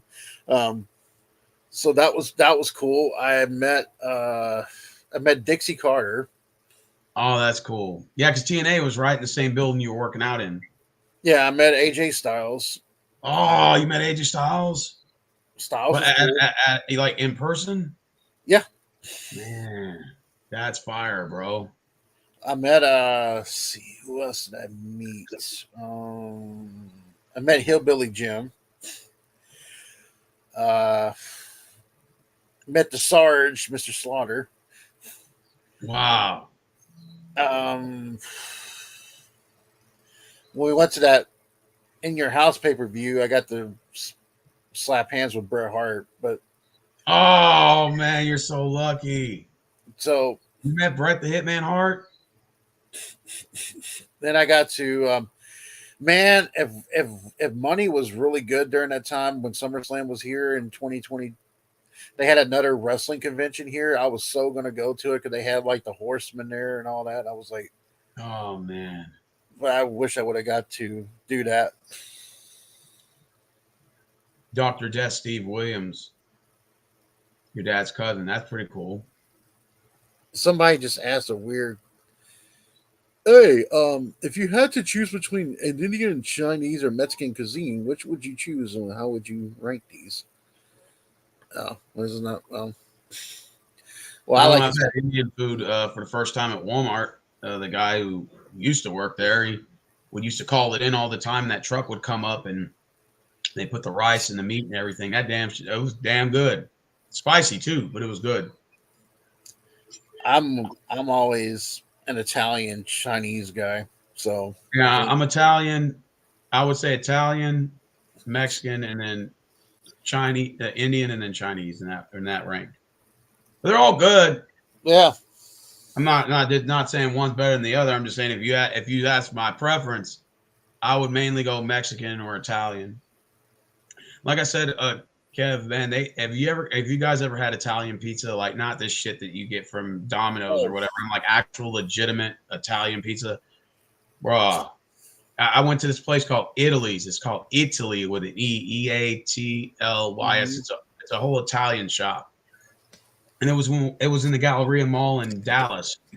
Travis took me there, and I'll tell you, they got the brick oven pizza, and then they put the dough with the whole big blobs of cheese in the center. It is so damn good, man. Expensive, but good. You get what you pay for. Well, me and Mel went to when she first took me to New York.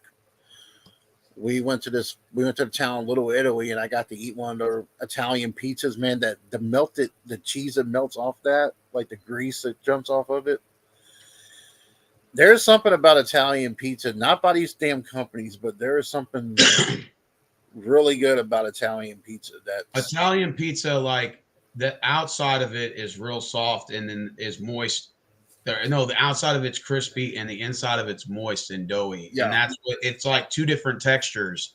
And it's so good. Like I had the mushroom and Swiss, a whole box of pizza, $60, but I had a couple of slices, and it was, let's just say you get what you pay for. Like you know exactly what you're paying for. The taste, the quality, the texture, it's all damn good. And I loved it. Well, I'll tell you this much. I've also went to Philadelphia with her, and I've had a cheesesteak. Really? An authentic Philly cheesesteak. And I'm going to tell you right now, that's some good shit.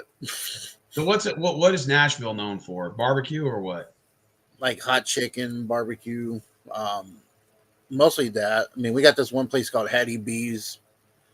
Their chicken is like really, really spicy. I'm talking about to the point to where you might want to like drink some milk or take some ketchup and mustard and go. Oh. So y'all came up with the whole Nashville hot. Yeah. Oh, okay. Yeah. I thought maybe they were just calling it that. But yeah, that Nashville hot's pretty good at KFC, man. I fucks with that. And then Buffalo Wild Wings got the Nashville hot sauce now too. Yeah. So I'm just curious. I'm not really big into spicy stuff as much. I mean, it doesn't do well with me. What about pizza? Y'all got pizza places down there? Yeah, we got Bricks, we got